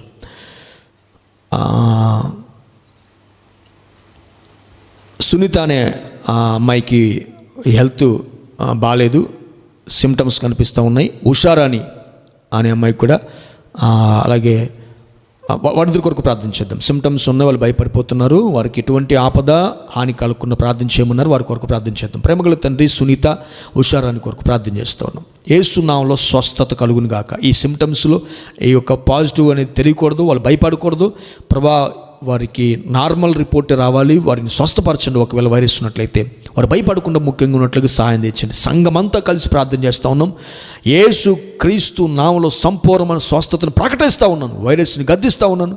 మీ నామాన్ని బట్టి గొప్ప అద్భుతం చేసి మీ సాక్ష్యాన్ని చూడగలిగే సహాయం దయచేసి వారిని బాగు చేయమని, వారిలో ఉన్న ఆ సిమ్టమ్స్ అన్నీ కూడా బాగుపడటానికి కృప దయచేయండి. యేసు నామములో ప్రార్థన చేసి వేడుకొంచున్నాను తండ్రి, ఆమెన్. అలాగే సుగుణ అనే సిస్టరు, వారి ఫ్యామిలీకి కోవిడ్ పాజిటివ్ వచ్చింది. వారికి కుటుంబాలకి ఎటువంటి హాని కలగకుండా దేవుడు వారిని స్వస్థపరచుకున్నట్లుగా ప్రార్థించేద్దాం. ప్రేమగల తండ్రి, వందనాలు తెలియజేస్తాను. వారి కుటుంబాల్లో ప్రభా చెప్పున్నారు, వారి కుటుంబాలు ఎటువంటి హాని కలగకూడదు. వారికి మరలా వెంటనే నెగిటివ్ రావాలి. ప్రత్యేకంగా వారిలో ఉన్న కంగారు, భయము తీసివేయండి. వారి జీవితాన్ని సరిచేసుకోవడానికి కృప దయచేయండి. యేసుక్రీస్తు నామములో ప్రభా, మీ రక్తాన్ని బట్టి, మీ నామాన్ని బట్టి ప్రకటన చేస్తున్నాం. సేవకుని మాటను రూఢిపరిచే దేవుడా, వారందరి బాగుపడునుగాక. మరణ పడక అప్పగించబడకుండా వారు ధైర్యం కలిగి నీ యందు విశ్వసించడానికి ఈ ఆపద్దినాల్లో నమ్ముకొనదగిన సహాయకుడు నిన్ను మాత్రమే ఆశ్రయిస్తున్నాం. ఈ సమయంలో కృప దయచేసి గొప్ప అద్భుతం చేసి వారిని స్వస్థపరచమని, వారి కుటుంబాన్ని స్వస్థపరచమని యేసు నామములో ప్రార్థన చేస్తున్నాను తండ్రి, ఆమేన్. దేవుడు మన ప్రార్థన ఆలకించినందుకు దేవునికి స్తోత్రం చెప్దాం. స్తోత్రం, స్తోత్రం, స్తోత్రం, స్తోత్రం, స్తోత్రం, స్తోత్రం, స్తోత్రం, స్తోత్రం. అలాగే మరొక ఎగ్జాంపుల్ని నేను మీకు చెప్తాను. ఏంటి ఒక ఎగ్జాంపుల్ అంటే, ఆసక్తితో ప్రార్థన చేయడానికి బైబిల్లో ఉన్న ఒక ఉదాహరణ నేను మీకు చెప్తాను. ఆసక్తితో చేసిన కార్యము ఎలాగుంటుందో, ఆసక్తి చూపించిన కార్యాలు దేవుడు ఎంత మెచ్చుకుంటాడో, ఎంత తెగులు ఆపేస్తాడో నేను మీకు చెప్తాను. బైబిల్లో ఉన్నదండి, చూడండి. మీరు సంఖ్యాకాండము బైబిల్లో 25వ అధ్యాయం తీసి అలా పెట్టుకోండి, నేను చెప్తాను. జాగ్రత్తగా చూడండి. సంఖ్యాకాండము 25వ అధ్యాయము 1వ వచనంలో రాయబడి ఉంటుంది. ఇశ్రాయేలు స్త్రీలు అంటండి, ఇశ్రాయేలీల మనుషులు అంటండి, వాళ్ళు ఉన్న మగవాళ్ళు అన్య స్త్రీలతో, మోయాబు మిద్యానీయుల స్త్రీలతో, అన్య స్త్రీలతో వ్యభిచారం చేస్తూ వాళ్ళతో కలిసిపోయారట. తర్వాత వాళ్ళు అన్ని స్త్రీలు కదండి, వాళ్ళు ఏం చేశారు, వాళ్ళు గుళ్ళు కట్టించి వారిది గుళ్ళు ముందు భోజనాలు పెడుతుంటే వీళ్ళు వెళ్ళి వాళ్ళతో అలవాటు పడిపోయి వ్యభిచారం చేస్తున్నారు కదా, వీళ్ళు వెళ్ళి ఆ విగ్రహాలకు అర్పించింది వాళ్ళ దేవతల దగ్గరికి వెళ్ళి దేవతలకు అర్పించిన భోజనం చేశారంటండి. అప్పుడు దేవుని యొక్క కోపం రగిలినట్లుగా 1వ వచనంలో మీరు చూస్తారు. వ్యభిచారం చేస్తూ మోయాబీయులు అలాగే మిద్యానీయులతో కూడా అలాగా వ్యభిచారం చేస్తూ వాళ్ళు గుళ్ళ దగ్గర పూజలు చేస్తున్నప్పుడు వీళ్ళు తీసుకెళ్లారంట. వాళ్ళు పిలిస్తే వీళ్ళు వెళ్ళారంట. ఆ అన్య దేవతలకు అర్పించిన యొక్క వాటి ముందు భోజనం చేశారట. అందువల్ల దేవుడు సహించలేనిది విగ్రహారాధన. మన జీవితాల్లో చాలా కార్యాల్లో మనం విగ్రహారాధన చేస్తున్నాం. దేంట్లో చేస్తున్నాం చెప్తాను. అయితే అక్కడ ఏం చేయబడిందంటే దేవుని ఉగ్రత వచ్చింది. దేవుని ఉగ్రత వచ్చి కోపంతో దేవుడు మోషేని పిలిచాడు. మోషే అని పిలిచి ఎవడైతే ఇలాగ చేస్తున్నాడో ఇజ్రాయేలుడు, వాడిని ఒక్కొక్కరిని తీసుకొచ్చి సూర్యునికి ఎదురుగా ఉరితీయండి అని చెప్పాడు. ఈ విషయం విన్న ఇజ్రాయేలీలు, మిగతా వాళ్ళు, స్త్రీలు, పిల్లలు, మిగతా వారు మోషే ప్రత్యక్ష గుడారం ద్వారం దగ్గర కూర్చొని బహుగా ఏడ్చారంటండి. బాగా ఏడుస్తూ ఉన్నారంట. తెగులు రేగింది. తెగులు ఒక్కొక్కరిని చంపుతూ ఉంది. వేల మంది చచ్చిపోతున్నారు ఈ కార్యం చేసినందుకు. వెంటనే ఎంత జరుగుతుంటే, ఇంతమంది చచ్చిపోతుంటే అండి, తెగులు వచ్చి ఇంతమందిని దేవుడు చంపేస్తూ ఉంటే, ఒకడు వేళల్లో అండి భయం కూడా లేకుండా ఒక మిద్యాను స్త్రీని తీసుకొచ్చి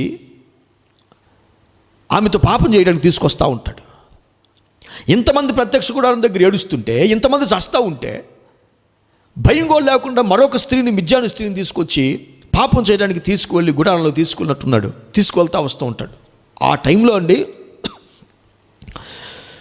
ఫినెహాసు అది చూశాడంట, ఓర్వలేకపోయాడంట.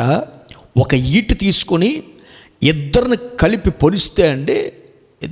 పొడిస్తే అది బయట పొడిచాడో లేకపోతే గుడారంలో వ్యభిచరించేటప్పుడు పొడిచాడో కానీ ఇద్దరి కడుపులో నుంచి దిగిందంట ఈట. ఇద్దరు కడుపులో నుంచి దిగేసిందంట. వాళ్ళిద్దరు చచ్చారు. అయితే ఆశ్చర్యమైన విషయం ఏంటంటే, ఫినెహాసు ఇలాగూ చేసిన వెంటనే బైబిల్లో రాయబడింది, ఈట తీసుకువెళ్ళి ఇద్దరిని కలిపి కడుపులో గుండా పొడిచినప్పుడు 25వ అధ్యాయం 8వ వచనం అప్పుడు అని రాయబడింది. కొంచెం ముందుకెళ్తూ చూస్తే 8వ వచనంలో అప్పుడు, ఎప్పుడైతే ఓర్వలేక ఫినెహాసు వెళ్ళి ఆ ఇద్దరిని కడుపులో పొడిచినప్పుడు అంటే అప్పుడు ఇజ్రాయేలులో నుండి తెగులు నిలిచిపోయాను. దేవుని నామానికి స్తోత్రం. నేను ఈ మాట ఎందుకు చెప్తున్నాను జాగ్రత్తగా వినండి. ఎప్పుడు ఆగిపోయింది తెగులు, ఎప్పుడు నిలిచిపోయింది? మీరు నెక్స్ట్ వచనంలోకి వెళ్ళండి. 9వ వచనంలో అప్పటికి 24,000 మంది తెగులు చేత అప్పటికి చచ్చారంట. ఎప్పుడైతే ఇంక చస్తా ఉన్నారు, ఎప్పుడైతే ఓర్వలేక ఫినెహాసు వచ్చి ఆ మిద్యానీ స్త్రీతో వ్యభిచారిస్తున్న వాడి దగ్గరికి వెళ్ళి వాళ్ళిద్దరిని కలిపి పొడిచాడో అప్పుడు తెగులు నిలిచిపోయెను. 24,000 మంది అప్పటికే చచ్చారు. ఇదంతా అయిపోయింది, తెగులు నిలిచిపోయింది. ఎవడికాడు కూర్చుని ఉంటే దేవుడు మోషేతో ఇలా చెప్పాడు, ఇది నాకు ఇష్టమైన కార్యం, ఇష్టమైన వచనం. ఏమని చెప్పాడు మోషేతో? దేవుని మనస్సుని ఎరగండి, దేవుని తెలుసుకోండి. ఇక్కడ ఏమంటున్నాడు చూడండి, మోషేతో 11వ వచనం చూడండి ఒకసారి. సంఖ్యాకాండం 25వ అధ్యాయం 11వ వచనంలో, వారి మధ్యలో నేను ఓర్వలేని దానిని తాను ఓర్వలేకపోవటం వలన, ఎవరు? ఫినెహాసు, ఇజ్రాయేల్ మీద నుండి నా కోపము మళ్లించెను అన్నాడు. నేను ఓర్చలేకపోయిన దాన్ని అతను ఓర్వలేకపోయాడు, కాబట్టి నా కోపాన్ని అతను మళ్లించేశాడని చెప్తూ 13వ వచనానికి కొంచెం ముందుకు వెళ్తే, అతడికి ఒక నిబంధన చేశాడు అని కొన్ని మాటలు మాట్లాడతాడు. అయితే అతను ఎలా చేశాడో, ఎందుకు ఇజ్రాయెల్కి ప్రాయశ్చిత్తం జరిగిందో దేవుడు చెప్పాడు. 13వ వచనంలో కొంచెం ముందుకు వెళ్తే, అతడు తన దేవుని విషయమందు ఆసక్తి గలవాడై ఇజ్రాయేలుల నిమిత్తము ప్రాయశ్చిత్తము చేసెను. దేవునికి స్తోత్రం. నాకు ఈ మాట ఆశ్చర్యం అనిపించింది. ఆసక్తి కలిగినోడంట దేవుడి విషయంలో. నీ జీవితం పరిస్థితి ఏంటి? ప్రార్థన చేయడానికి ఆసక్తి ఉండదు, ఉపవాసం చేయడానికి ఆసక్తి ఉండదు, దేవుని కొరకు శ్రమ పట్టడానికి, కన్నీరు విరచడానికి, మోకరించడానికి, పరిచయం చేయడానికి నీకు ఆసక్తి ఉండదు.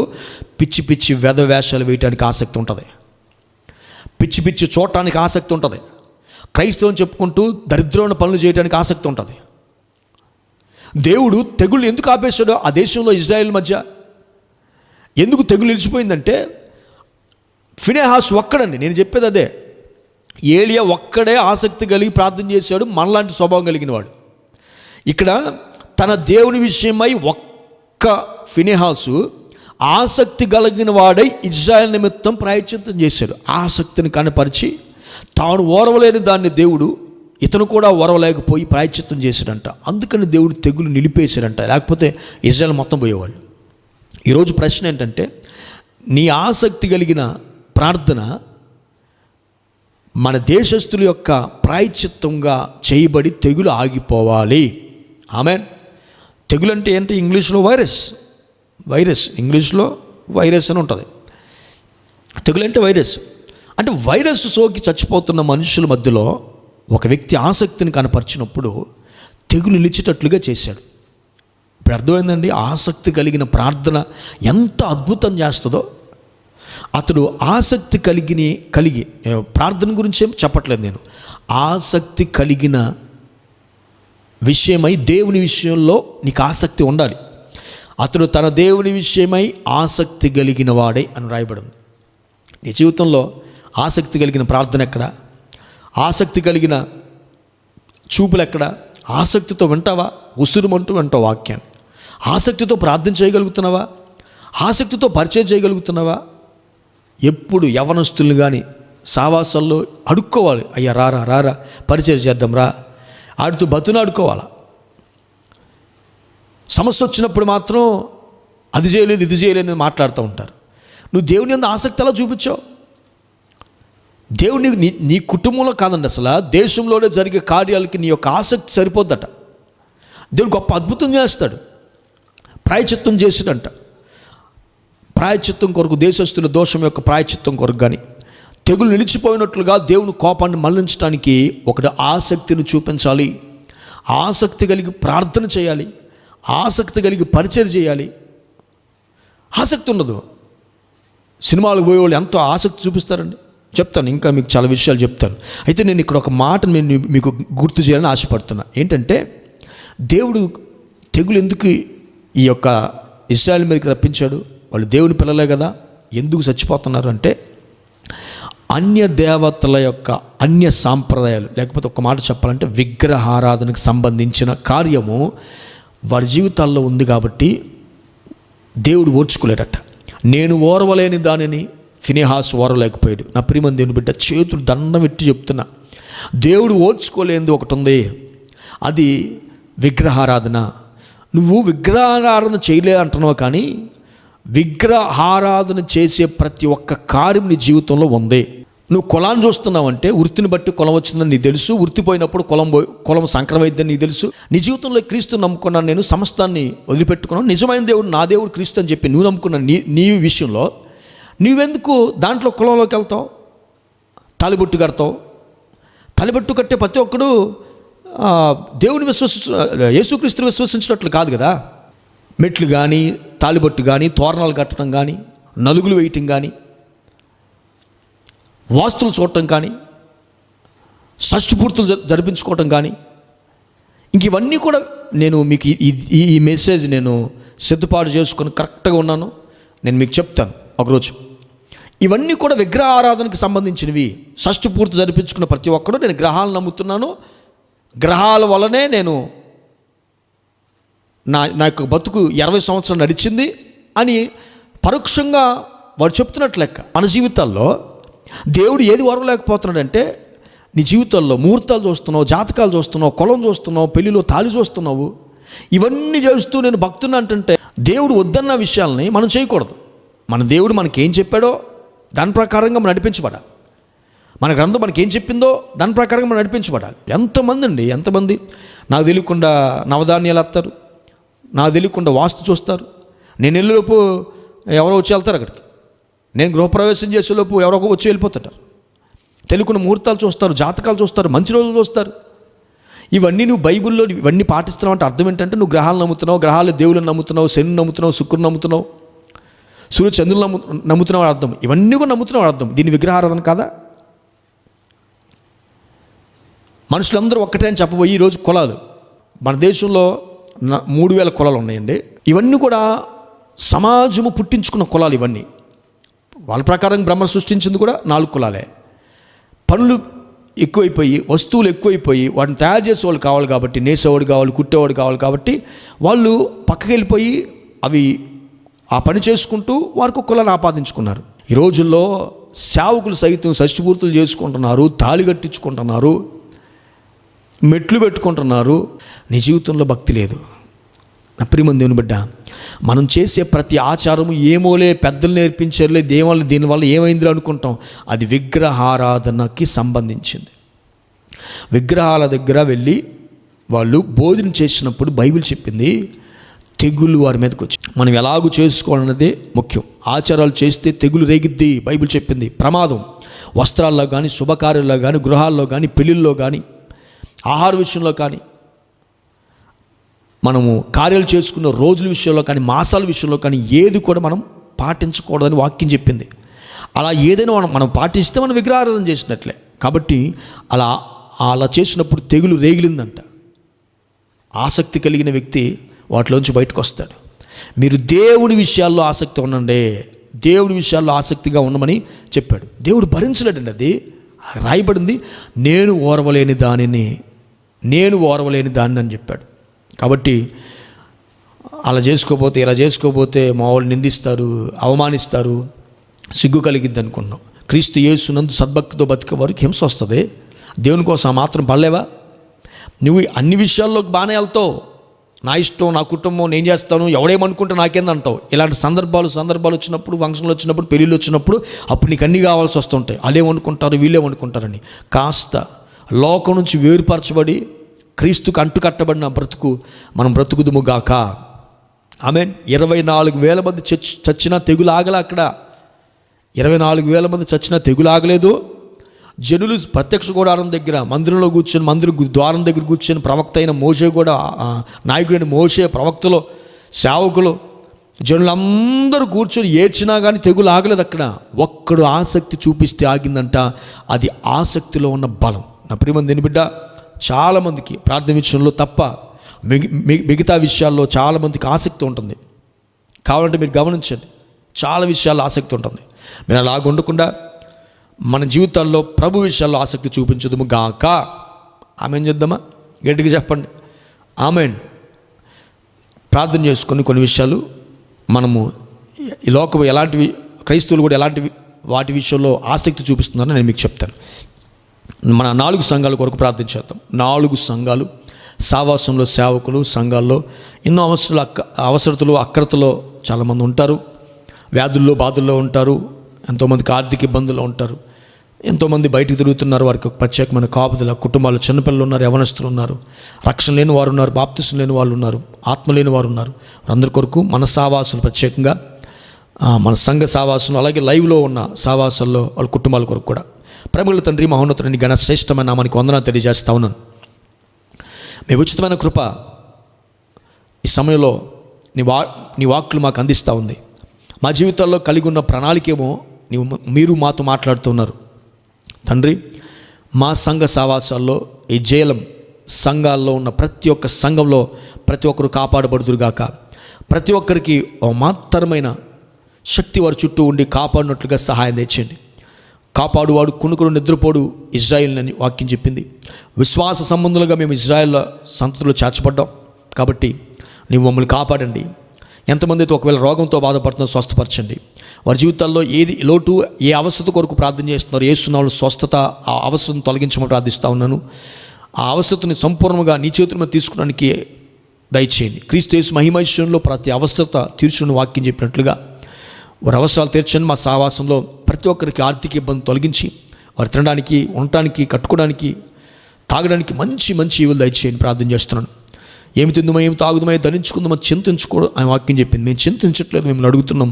నీ రాజ్యాన్ని మొదట, నీ నీతిని మొదట వెతికినప్పుడు అన్నీ అనుగ్రహిస్తాను. వాక్యం చెప్పిన వాక్యం నమ్ముతున్నాం. మేము మిమ్మల్ని వెతుకుతున్నాం ప్రభా, సహాయం తెచ్చండి. ఈ కరోనా టైంలో మమ్మల్ని దాచండి, మీ రెక్కల నీడలో, మీ కాపుదల్లో మమ్మల్ని దాచండి. సంఘాలన్నీ కూడా ఆధ్యాత్మిక వృద్ధి పొందాలి. ఏ ఒక్కరి విశ్వాసం ఉన్నట్లుగా సహాయం దయచేయండి. ప్రతి సేవకుడు, మా సావాసంలో సేవకులు, పరిచారకులు అందరూ కూడా నిలిచేటట్లుగా వారిలో ప్రత్యేకమైన భారాన్ని కలుగు చేసి వారిని ఆశీర్వదించండి. వారి మీదకి ఒక ప్రత్యేకమైన అభిషేకాన్ని దింపండి. సంఘాలు చేయబడినట్లుగా సహాయం తెచ్చండి. ఈ యొక్క కాలం అయిపోయిన తర్వాత సంఘాలు నిండారుగా నింపబడాలి ప్రభా. ప్రవాహం వలె జనులు రాగలగాల. నీ మందిరం పర్వతం మీదకి ఎత్తబడినట్లుగా మా మందిరాలన్నీ కూడా ఆత్మతో నింపి ప్రతి ఒక్కరిని ప్రభా గొప్ప కార్యాలు చేసి నిండారుగా ప్రభా మా మందిరాలు నింపబడినట్లుగా బుద్ధి కలుగు చేయండి. మారు మనసు లేని వారికి మారు మనసు కలుగు చేయండి. సమయాల్లో బాప్తిసం లేని వారు తీర్మానంలోకి రావడానికి సహాయం తెచ్చండి. అలాగే ప్రభా ఆత్మ లేని వ్యక్తులకి యేసునామములో ప్రతి ఒక్కరి మీదకి ఆత్మ దిగి వచ్చినట్లుగా, ఆత్మను పొందుకున్నట్లుగా సహాయం తెచ్చి ప్రార్థిస్తున్నాం. పాప జీవితంలో, రోత జీవితంలో, ఇంకా బలహీనతలో ఉన్న ప్రతి ఒక్క వ్యక్తి ఈ యొక్క ప్రార్థన ద్వారా విడుదల పొందుకున్నట్లుగా సహాయం తెచ్చేయండి. అందరూ ప్రార్థన వాక్యము పరిశుద్ధతను ప్రాణం చేసుకోవడానికి సహాయం తెచ్చేసి ఎడతగ్గకుండా వాటిలో జీవించడానికి, నివసించడానికి సహాయం తెచ్చాము ప్రార్థిస్తున్నాను. రోషం కలిగిన సేవకులంగా, ప్రజలంగా అనేక సంఘాలకు మాదిరిగా మా సంఘాన్ని నిలబెట్టమని ప్రార్థన చేస్తూ ఉన్నాను. ఈ లైవ్లో పాల్గొన్న ప్రతి కుటుంబం యేసునామములో దీవించబడి, ఆశీర్వదించబడి, కాపాడబడునుగాక. వారిలో ఉన్న ప్రతి బలహీనత, రోగం, రుగ్మత, వ్యాధి, బలహీనత యేసునామములో వెళ్ళిపోమని ఆజ్ఞాపిస్తూ ఉన్నాను. స్వస్థత పడునుగాక. కరోనాతో ఎవరైనా బాధపడితే యేసునామములో స్వస్థపరుస్తూ ఉన్నాను. యేసునామములో స్వస్థపరుస్తూ ఉన్నాను. సహాయం తెచ్చేయమని, నీ నామానికి మహిమ, ఘనత, ప్రభావాలు పొందుకోమని. సంఘాలన్నీ దీవెనకరంగా ఉండాలి. సంఘాలన్నీ కూడా ఆశీర్వాదకరంగా ఉండాలి. సంఘాలన్నీ కూడా మహిమకరంగా ఉండాలి. ఏ ఒక్కరి విశ్వాసం పడిపోకుండా ఆత్మీయతలు ఎదిగించబడాలి. యేసునామములో ప్రార్థన చేసి వేడుకొంచున్నాను తండ్రి, ఆమేన్. Praise lord. ఏదో చెప్తాను కదా, ఏంటది? ఆసక్తి లేకుండా దేవునిలో చాలామంది ఉంటూ ఉన్నారు. మనలో ఆసక్తి లేకుండా ఇతరులకు మనం ఆసక్తిని ఏం కలిగించగలుగుతాం? మనం మన్నించబడకుండా ఇతరులను ఎలా మన్నించడం? అది కుదరని విషయం. చాలామందికి ప్రార్థన విషయంలో తప్ప మిగిలిన విషయాల్లో ఆసక్తి చాలామందికి ఉంటుంది. కావాలంటే గమనించండి, ప్రార్థన తప్ప, లేకపోతే దేవుని విషయంలో తప్ప మిగతా విషయాలన్నింటిలో చాలా ఆసక్తిని చూపిస్తారు. ఆసక్తి కలిగిన ప్రార్థన ఒక ప్రాయశ్చిత్తాన్ని చేసింది. ఆసక్తి కలిగిన ప్రార్థన కనుమరుగు చేసింది. ఆసక్తి కలిగిన ప్రార్థన ఒక శక్తిని తీసుకొచ్చింది. ఆసక్తి కలిగిన ప్రార్థన సంహారాన్ని ఆపేసింది. ఆసక్తి కలిగిన ప్రార్థన భూమి మీదకి ఒక అద్భుతం తీసుకొచ్చింది. నా ప్రియమైన దేవుని బిడ్డలారా, ఆసక్తి కలిగిన ప్రార్థన ఆత్మకి, శరీరానికి ఒక ఔషధంలాగా పనిచేస్తుంది. నువ్వు ఎక్కడ ఆసక్తిగా ప్రార్థన చేస్తావు. అందుకే దైవ సేవకుల ప్రార్థన ఎందుకు దేవుడు ఎక్కువగా ఆలకిస్తూ ఉంటాడంటే, వాళ్ళు ఆసక్తితో ప్రార్థన చేస్తారు, వారు విశ్వాసంతో ప్రార్థన చేస్తారు, మనపూర్వకంగా. ఎందుకంటే ఆసక్తి కలిగే కదా అన్ని విడిచిపెట్టుకుని ఉంది. అందుకని వాళ్ళ ప్రార్థనకి చాలా బలంగా దేవుడు జవాబిస్తాడు. ఆసక్తితో ప్రార్థన చేసే అనుభవాల్లోకి మనం వెళ్దుముగాక. ఆమేన్. ఆసక్తి అనే మాటకి మీకు జరిగిన ఒక సంఘటన మీకు చెప్తాను. ఏంటంటే, ఇంగ్లాండ్ దేశానికి పరిపాలన చేస్తున్న రాణి ఎలిజబెత్ రాణి ఆ టైంలో ఒక నెలలో ఇంగ్లాండు దేశపు రాణి ఎలిజబెత్ రాణి అట నేపాల్ దేశానికి రావడానికి, నేపాల్ దేశం యొక్క రాజధాని కాఠ్మండు, దాన్ని దర్శించడానికి ఆవిడ వస్తున్నట్లుగా తెలిసింది. సో ఆ దేశం రాజధాని అయిన ఆ కాఠ్మండులో వచ్చారు, ఆవిడ దర్శించారు, కొన్ని రోజులు అక్కడ ఉండాలని అనుకున్నారట. అయితే ఎవరెస్ట్ పర్వత శిఖరానికి దగ్గరగా ఒక కుటుంబం జీవిస్తూ ఉంది. ఎవరెస్ట్ పర్వత శిఖరానికి దగ్గరగా ఉన్న ఒక కుగ్రామంలో ఒక భార్యాభర్తలు ఒక గ్రామంలో ఉన్నారన్నమాట. వాళ్ళ పేర్లు ఏంటంటే బుంజో చుంబి అనే భార్యాభర్తలు ఉండేవాళ్ళంట. వీరు ఎలిజబెత్ రాణి గారిని నిర్వహించే ఆ విందులోకి వెళ్ళి ఆమెతో కలవాలి, ఆమెని పలకరించాలి, ఆ విందులోకి పాల్గొనాలి అని వాళ్ళు బయలుదేరారు. ఆమె కొన్ని రోజులు ఉంటుంది. వీళ్ళెక్కడో ఆ దేశానికి ఆ రాజధానికి వీళ్ళు చాలా దూరంలో ఉన్నారు. ఎక్కడంటే ఈమెమో కాఠ్మండులో నేపాల్లో ఉంది, కానీ అక్కడ వాళ్ళున్న ప్రాంతమేమో ఎవరెస్ట్ శిఖర పర్వతాన ఆ దగ్గరలో ఉన్న గ్రామంలో ఉన్నారు. సో ఇప్పుడు వీళ్ళు ఏం చేశారంటే ఫిబ్రవరి 15వ తారీఖున కలిసి ఇద్దరు కాఠ్మండుకి బయలుదేరారు. నేపాల్ రాజధాని అయిన కాఠ్మండుకి ఎలిజబెత్ రాణి వచ్చే ఆ విందులో పాల్గొనడానికి, ఆమెను కలవడానికి బయలుదేరారంట, ప్రయాణం చేశారంట, స్టార్ట్ చేశారు ప్రయాణాన్ని. వీళ్ళు సుమారు కొన్ని వందల కిలోమీటర్లు, 280 కిలోమీటర్లు ఉన్న ఆ కాఠ్మండుకి వీరి యొక్క ప్రాంతం నుంచి వీళ్ళు నడుచుకుంటూ వెళ్ళాలి. అక్కడ గతుకులుగా ఉండే రోడ్లు, రాళ్ళన్నీ కూడా అలాగ పోయబడినట్లుగా ఉండే రోడ్లు అవన్నీ కూడా. ఆ రోడ్లో వీళ్ళు నడుచుకుంటూ వెళ్ళాలా. వీళ్ళు 10 రోజులు వెళ్ళటానికి నిర్ణయం చేసుకున్నారు. అంటే ఆగకుండా, ఒక మనిషి ఆగకుండా ప్రయాణం చేస్తే ఒక రోజులో 30 కిలోమీటర్లు ప్రయాణం చేస్తారు. అట్లా 10 3 30 వేసుకోండి, అంటే ఒక 10 రోజుల్లో ఏమవుతుంది, వెళ్ళిపోవాలి. 10 రోజుల్లో వెళ్ళారు. అయితే నేను దానికి ముందు జరిగే సంభవాన్ని ఒక విషయం చెప్తాను. ఏంటంటే ఇప్పుడు నేను చెప్పాను కదా, బుంజో చుంబి అనే భార్యాభర్తలు వీళ్ళు అక్కడికి వెళ్ళటానికి బయలుదేరి 10 రోజులు ప్రయాణించాలని చెప్పేసి వాళ్ళు ప్రయాణిస్తూ వెళ్తూ నడుచుకుంటూ వెళ్తున్నారు. వీళ్ళు నడవాలి. అయితే భార్య ఎలాంటి స్టేజ్లో ఉందంటే, కొన్ని రోజుల్లో ప్రసవించే స్టేజ్, అంటే ఆమె ప్రెగ్నెంట్గా ఉంది, ఆమెకి 9వ నెల, ఇంకో కొన్ని రోజుల్లో ఆమె ప్రసవిస్తుంది. ఈ డెలివరీ టైంలో ఈమె ఏం చేసిందంటే, నడుచుకుంటూ వెళ్ళటానికి నేను ఎలిజబెత్ రాణిని కలవాలి, ఆమెకి నేను షేక్ హ్యాండ్ ఇవ్వాలి, నేను ఆమె విందులో పాల్గొనాలి, ఆమెను చూడాలి అని ఆమె నిండు గర్భిణి అయినా నడుచుకుంటూ వెళ్ళిందంటండి. నడుచుకుంటూ వెళ్ళింది. 4 రోజులు ప్రయాణం, అంటే సుమారు ఒక 100-120 కిలోమీటర్లు నడిచేశారండి. నడిచేసినప్పుడు ఆమెకి నొప్పులు వచ్చాయట.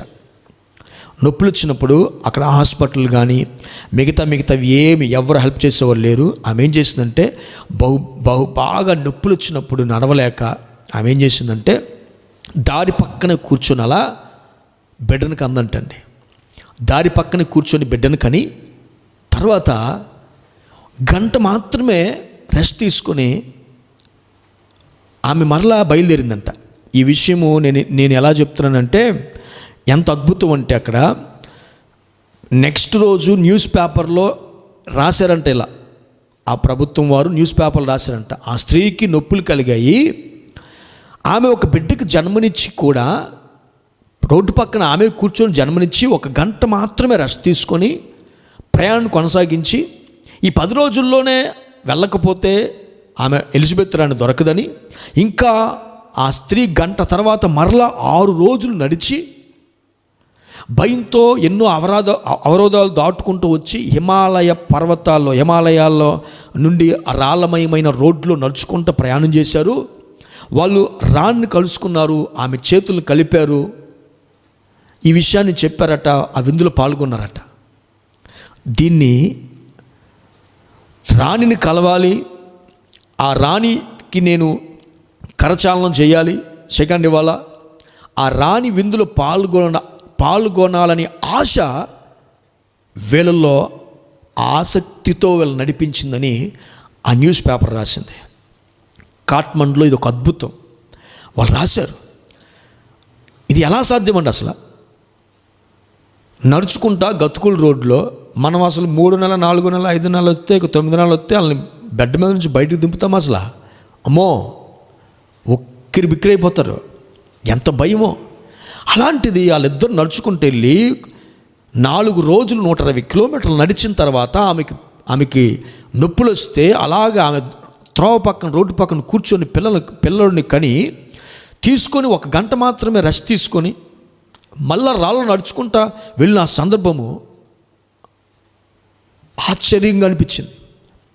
నేను ఎందుకు చెప్తున్నాను ఈ మాట అంటే, వాళ్ళు రాసిన మాట, ఆమెను కలవాలనే ఆశ, ఆమె యొక్క విందులో పాల్గొనాలనే ఆశే వాళ్ళ శరీరంలో ఇలాంటి ఆసక్తిని రేపిందంట. దీన్ని ఆసక్తి అంటారు. ఇప్పుడు చెప్పండి, నీ ప్రార్థనలో దేవుని కార్యాల కొరకు కానీ దేవుని మీద మీకున్న ఆసక్తి, లేకపోతే దేవుని కార్యాల మీద కానీ మీరు చేస్తున్న ప్రార్థనల మీద కానీ నీ జీవితంలో ఎంత ఆసక్తి ఉంది, ఇలాంటి ఆసక్తి నీకుందా, దీన్ని ఆసక్తి అంటారండి. మీకు అర్థం అవడం కోసం జరిగిన సంఘటనని ఇప్పుడు చెప్పండి, మీ ఆసక్తి ఎంత? ప్రార్థనకి సమయానికి కూడా రాలేని ఆసక్తి, లైవ్లో సమయానికి కూడా కూర్చోలేని ఆసక్తి, సమయం ప్రార్థన చేసేటప్పుడు ప్రార్థనలో కూడా పాల్గొనలేని ఆసక్తి, ఉపవాసం చేయలేని ఆసక్తి, ఆన్లైన్ ప్రేయర్లోకి వెళ్ళలేని ఆసక్తి, మన సుఖం కొరకు మనల్ని మనం కాపాడుకోవడం కొరకు ప్రయత్నం చేసేది ఆసక్తి. లోకంలో దేవుని కొరకు నేను ఇది వేదంతో చెప్తున్నా, దేవుని నీకు లైఫ్ ఇచ్చి ఆయన్ని పుట్టించి ఆయన ప్రేమ తల్లిదండ్రుల కంటే అన్నదమ్ముల కంటే ఎంతో ప్రేమ, ఆయన లాంటి ప్రేమ ఎవరికి లేదు. అలాంటి ప్రేమ కలిగిన దేవుడు నీకు ఉద్యోగం ఇచ్చి, వ్యాపారం ఇచ్చి, ఆయుష్నిచ్చి, కాపుదలనిచ్చి, ఇంత ఇచ్చిన ఆ దేవుని రుణం ఏం తెచ్చుకోగలుగుతున్నాం? ఓర్వలేనిది ఆయనది చేసి దుఃఖపరచడం తప్ప, ఆయన్ని గాయపరుచడం తప్ప, ఆసక్తితో ప్రాయశ్చిత్తం చేసేవాడు, ఆసక్తితో ప్రార్థన చేసేవాడు లేకుండా పోయారు. నా ప్రియమందుని బిడ్డలారా, ఆ సంఘటన నేను చదివినప్పుడు నాకు ఎంత సిగ్గేసిందో. దేవుని కార్యాలను బట్టి ఇలాంటి ఆసక్తి ఏది? వాళ్ళు దేన్ని చూస్తున్నారు? 280 కిలోమీటర్లు పిల్లలను కన్న తర్వాత కూడా 6 రోజులు నడిచి వెళ్ళి ఆ గతుకుల్లో ఎలాగ తీసుకువెళ్ళగలిగారు? ఏంటి వాళ్ళ ఆశ? మనకు తెలుసు పరలోకం గురించి, దేవుని గురించి, భక్తి గురించి అన్నీ తెలుసు, కూడా ఆసక్తిని కనపరచం. కొందరు ఆటగాళ్ళు చూడండి, మంచు ప్రాంతాల్లో బాగా మంచు గడ్డలు కట్టే మంచు కలుగుతున్న అనుభవాల్లో ఎండలో నిలబడి క్రికెట్ను చూడటానికి కానీ మిగతా ఆటలు చూడటానికి ఉంటారండి. వాళ్ళందరూ నీరసమైపోతారు. డబ్బు ఖర్చు పెట్టుకొని టికెట్లు తీసుకొని, కొన్ని వేల లక్షల రూపాయలకి టికెట్లు తీసుకొని ఖర్చు పెట్టుకొని వెళ్తారు. భార్య పిల్లలు వదిలేస్తారు, వేరే దేశం వెళ్ళి దాన్ని చూస్తారు. అక్కడ ఎన్నో అవాంతరాలు జరుగుతాయి, ఎండ వాన ఏమి తెలియకుండా. ఆ టైంలో కూడా వాళ్ళు కూల్ డ్రింక్స్ తాగుతూ ఎంజాయ్ చేస్తారు, ఏదో వాళ్ళు దొరుకుతూ ఎంజాయ్ చేస్తారు. ఎంత ఆసక్తిగా చప్పట్లు కొడతారు, ఎగురుతారు చెమటలు పోసేటట్లుగా. ఆఖరి పైసా కూడా దాన్ని ఖర్చు పెట్టుకుంటారు. అదే ఎవరైనా దేవుని పనులకు కానీ ఆసక్తి చూపిస్తే, ప్రార్థన చేయడానికో లేకపోతే ఒక ఊరు దాటి ఇంకొక ఊరు ప్రార్థనకి మందిరానికి వెళ్ళారు అనుకుని ఊరు మొత్తం అంటది, అమ్మో అంత భక్తి ఉందమ్మా, పిచ్చదానిలాగా ఉంది, ఇది పిచ్చలాగా ఉన్నాడు వీడు, అంత భక్తి ఉందమ్మా, ఇక్కడికి వెళ్ళొచ్చు కదమ్మా అనేవాళ్ళు లేరా? వీడు మాత్రం దేశం దాటి వెళ్ళొచ్చు క్రికెట్ చూడటానికి, ఆటలు చూడటానికి, ఆ మంచులో పడవచ్చు, ఎండొచ్చు, ఆ డబ్బులు లేకపోయినా కానీ అప్పులు చేసి వెళ్ళొచ్చు. అదే దేవుని దగ్గరికి వచ్చేటప్పటికి దేవుని కార్యాలు ఎవరైనా సరే అలాగ చేస్తూ ఉంటే వాళ్ళు ఇంకా అంత కష్టంలో కూడా వాళ్ళు ఉత్సాహంగా ఎగిరి గంతులేసి చప్పట్లు కొట్టి వాళ్ళందరూ కూడా సంతోషంగా పాటలు పాడుతూ ఉంటారు హ్యాపీగా. ఇదే ఆసక్తి ఆత్మీయ విషయాల్లో ఎవరైనా ఏ భక్తులైనా ఒకవేళ చూపించినా కనపరిచినా కానీ మన ఇంట్లో వాళ్ళే అంటారు, మన పక్కన వాళ్ళే అంటారు, మన సంఘస్థులే అంటారు, ఎడికి పిచ్చి పట్టిందని. యేసుక్రీస్తు ఆనాడు ఆసక్తితో దేవుని కార్యాలు చేస్తూ ఉన్నప్పుడు తండ్రి కార్యాలు సొంతంలో పిచ్చి పట్టింది అనుకుని పట్టుకోపోయారంటండి. వాళ్ళకి భయపడాల్సిన అవసరం లేదు. మన ప్రభు త్యాగం తలంచుకున్నప్పుడు ఇలాంటి ఆసక్తి మనలో పుట్టును గాక. ఈ మధ్య నేను 2-3 రోజుల క్రితం అనుకుంటాండి ఒక న్యూస్ చదివాను. ఒక సినిమాలో ఒక యాక్టర్ అండి, చాలా సినిమాలో నటించాడట. ఆయన ఫోటో వేసి ఒకటి నాకు గూగుల్లో వచ్చింది, చూశాను. అతను ఏం చేశాడంటే, అతనికి నెక్స్ట్ సినిమాలో కళ్ళ కింద బాగా వాటర్ బబుల్స్ లాగా వచ్చే క్యారెక్టర్ ఏదో ఉందట. ఆ క్యారెక్టర్ కోసము అతనికి అక్కడ మేకప్ లాగా ఏదో వేస్తామంటే ఆయన అన్నాడంట, లేదండి ఆ క్యారీ బ్యాగ్ లాగా ఆ వాటర్ బబుల్స్ లాగా కళ్ళ కిందంత వాపు వచ్చేలాగా నేనే చేసుకుంటానని చెప్పాడంట. ఎలా చేస్తావంటే ఆయన ఏం చేసినట్టే, నేను చదివిన విషయం చెప్తున్నాను. 7 రోజులు అతను అస్సలు నిద్రపోలేదట. అంటే పగలైన రాత్రైనా 7 రోజులు అస్సలు నిద్రపోలేదంట. అది ఎంత కష్టంగా ఉండదు చూడండి. ఆ నిద్ర లేకపోవటం వల్ల అతను ఫోటో వేశారు, నేను చూశాను, ఈ కళ్ళంతా కూడా బాగా ఉబ్బిపోయాయి. అతను ఎందుకంటే ఇంత కష్టపడ్డారు అంటే అతను అన్నాడంట, నా యొక్క వృత్తి లేకపోతే నటించడం వాళ్ళ వృత్తి కదండి, ఆ నటించడం మీద నాకున్న ఆసక్తి అని చెప్పాడంట. 7 రోజులు నిద్రపోకుండా, ఆరోగ్యం పోయినా కళ్ళు పాడైపోయినా నాకు పర్లేదు కదండి, ఈ క్యారెక్టర్ కోసం నేను న్యాయం చేయాలి, ఇది నేను ఈ వృత్తిలో నేను ఇది చేయాలి, దీని మీద నాకు ఎంత ఆసక్తి ఉందని. అదే ఒకరోజు రాత్రంతా నిద్రపోకుండా ఉపవాసంలో ఉండి, రాత్రంతా ఉపవాస ప్రార్థనలో ఉండి, ఏమి తినకుండా తాగకుండా, తెల్లాడికి మొహం ఎట్లా ఉంటుందో మనకు తెలుసు, అలాగా రాత్రంతా మోకరించి మోకాళ్ళు దిక్కకుండా రాత్రంతా ప్రార్థన చేసి ఉపవాసం ఉండి మన మొహం పీక్కుపోయింది అనుకోండి, నీరసం అయిపోయాం అనుకోండి, మనల్ని ఏమంటారో తెలుసా అండి? జనం ఏమంటారు? పిచ్చోళ్ళు అంటారు. పిచ్చోళ్ళు ఎవరో మంచోళ్ళు ఎవరో మనం గమనించాలి. దేవుడు చెప్తాడు ఎవడు పిచ్చోడు, ఎవడు మంచోడు, ఎవడు బుద్ధిహీనుడు అని. యేసుక్రీస్తు గురించి చూడండి, నేను ఒక సేవకుడి గురించి చదివినండి. 45 సంవత్సరాల వయసులో అతని బాడీ హాస్పిటల్లో ఒక డాక్టర్ చెక్ చేసి 80 సంవత్సరాల వయసు కలిగిన వాడి యొక్క అవయవాల్లాగా రూపంలాగా నీది ఉంది, ఏం చేస్తాను అడిగాడంట. అతను ఎప్పుడు దేవుని కార్యాల్లో ఆసక్తి చూపిస్తూ ఎక్కువ ప్రార్థనలో ఉండేవాడంటండి. రాత్రులు ప్రార్థనలో ఉండేవాళ్ళంట. అలాంటి వ్యక్తుల యొక్క శరీరాలు బలిపీఠం మీద పానార్పంగా పోయబడతాయి. యేసుక్రీస్తుకి 30 సంవత్సరాలు ఆ టైంలో, 31 సంవత్సరాలు ఆ టైంలో. నేను అబ్రాహాము పుట్టక మునిపే నేను ఉన్నానని ఎవరితో అంటే, ఆ యూదులు ఏమన్నారంటే, ధర్మశాస్త్రోపదేశకులు, పరిసయ్యులు, శాస్త్రులు, సద్దుకయ్యులు, నీకు ఇంకా 50 సంవత్సరాలు కూడా లేవు కదా, నేను అబ్రాహాముకు ముందు ఉన్నవాడిని ఎలా చెప్తున్నావు అన్నారు. నేనేమంటున్నానంటే, 30 సంవత్సరాల వయసు కలిగిన యేసుక్రీస్తు ఎలా కనిపించాలా? 35 సంవత్సరాలు. ఇప్పుడు నేను నన్నో లేకపోతే మిగతా వాళ్ళు ఎవరిని పిల్లలు చూడగానే ఆ వయసు ఉంటుందండి అని మనం అటు ఇటుగా చెప్తాం చూడగానే. ఎందుకంటే వయసును బట్టి, శరీర ఆకృతిని బట్టి, పరిస్థితిని బట్టి ఈ వయసు ఎంత ఉండదని మనం క్యాల్కులేట్ చేయొచ్చు. కానీ యేసుక్రీస్తు 30 సంవత్సరాల వయసులో వాళ్ళు ఎలా చూసారో తెలుసండి? 50 సంవత్సరాల వయసు కలిగిన వాళ్ళలాగా చూశారు. అందుకనే వాళ్ళు 30-35 లేవు నీకు అనలేదు. వాళ్ళు ఏమన్నారు తెలుసండి? 50 సంవత్సరాలు నువ్వు ఇంకా లేవే అన్నారు. అంటే ఒక 40 అనాలి కదా. అంటే అర్థం ఏంటంటే, ఆయన రోజు ప్రార్థన చేసి మోకాళ్ళు బద్దలు చేసుకొని తిరిగి రోజుకు 30 కిలోమీటర్లు తిరిగి రాత్రంతా ప్రార్థనలో ఉంటే ఆయన ఆ రూపం అలాగ మార్చబడింది. ఎంతోమంది సేవకులు చూస్తూ ఉంటానండి, సన్నగా పీకిపోయి ఎంతోమంది వికారంగా తయారైపోతూ ఉంటారు.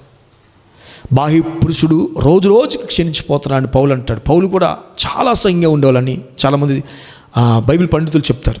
అందుకే మేము రోజు బాహ్యంగా క్షీణించిపోతున్నాం, కానీ అంతరంగంలో నూతనపరచబడుతున్నాం, ఎదుగుతున్నాం, అందంగా తయారైపోతున్నాం అని పౌలు చెప్తాడు. కాబట్టి లోక విషయాల్లో ఉన్న ఆసక్తి ఏదైనా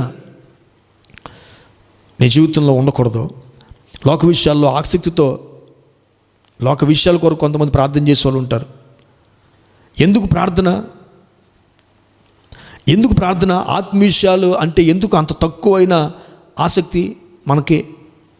దేవుని విలువ, దేవుని ప్రేమ తెలియదు. లోకం మీద ఆశలు ఇంకా చచ్చిపోలేదు, దేవుని మీద ప్రేమ రాలేదు, ఆయన యొక్క త్యాగం విలువ తెలుసుకోలేం. ఒక అమ్మాయి కోసం ఒకడు ఎంత ఆసక్తితో ఎంత కష్టపడతాడు, ఆసక్తిని చూపిస్తాడు. ఒక తల్లిదండ్రుల కోసం, ఒక బంధువు కోసం, ఒక స్నేహితుడి కోసం, ఒక వ్యక్తి కోసం ఒక వ్యక్తి చూపించే ఆసక్తి చూసి నీ కొరకు నా కొరకు ప్రాణం అర్పించిన దేవుని కొరకు, ఆయన పరిచర్య కొరకు, సేవ కొరకు ప్రార్థనలో కానీ మన ఆసక్తిని ఎంతవరకు కనపరుస్తున్నాం అనేది ఇంపార్టెంట్. ఈ ప్రపంచంలో నిజమైన సంతోషం ఎక్కడుందని నన్ను అడిగితే బైబిల్ అడగండి. నీ ఆత్మ దేవుడు పెట్టాడు, ప్రపంచంలో ప్రతి ఒక్కరి ఆత్మ దేవుడు పెట్టాడు. ఈ ప్రపంచంలో నిజమైన సంతోషాన్ని కొనడానికి డబ్బులు ఇంకా ప్రింట్ చేయవల్ల, ఆ డబ్బులు లేవు, ముద్రించవల్ల.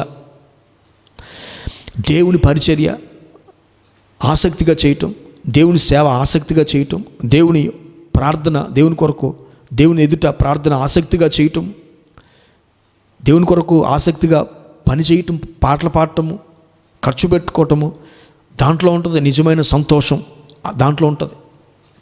అందుకే దావీదు అంటాడు, దావీదంతా సంపాదించిందంతా కూడా వాళ్ళకి దేవుని మందిరానికే, తన 40 సంవత్సరాల సంపాదన అంతా కూడా దేవుని మందిరానికే ఖర్చు పెట్టుకుంటూ వస్తూ తాను మాత్రం సింపుల్గా ఉండేవాడు.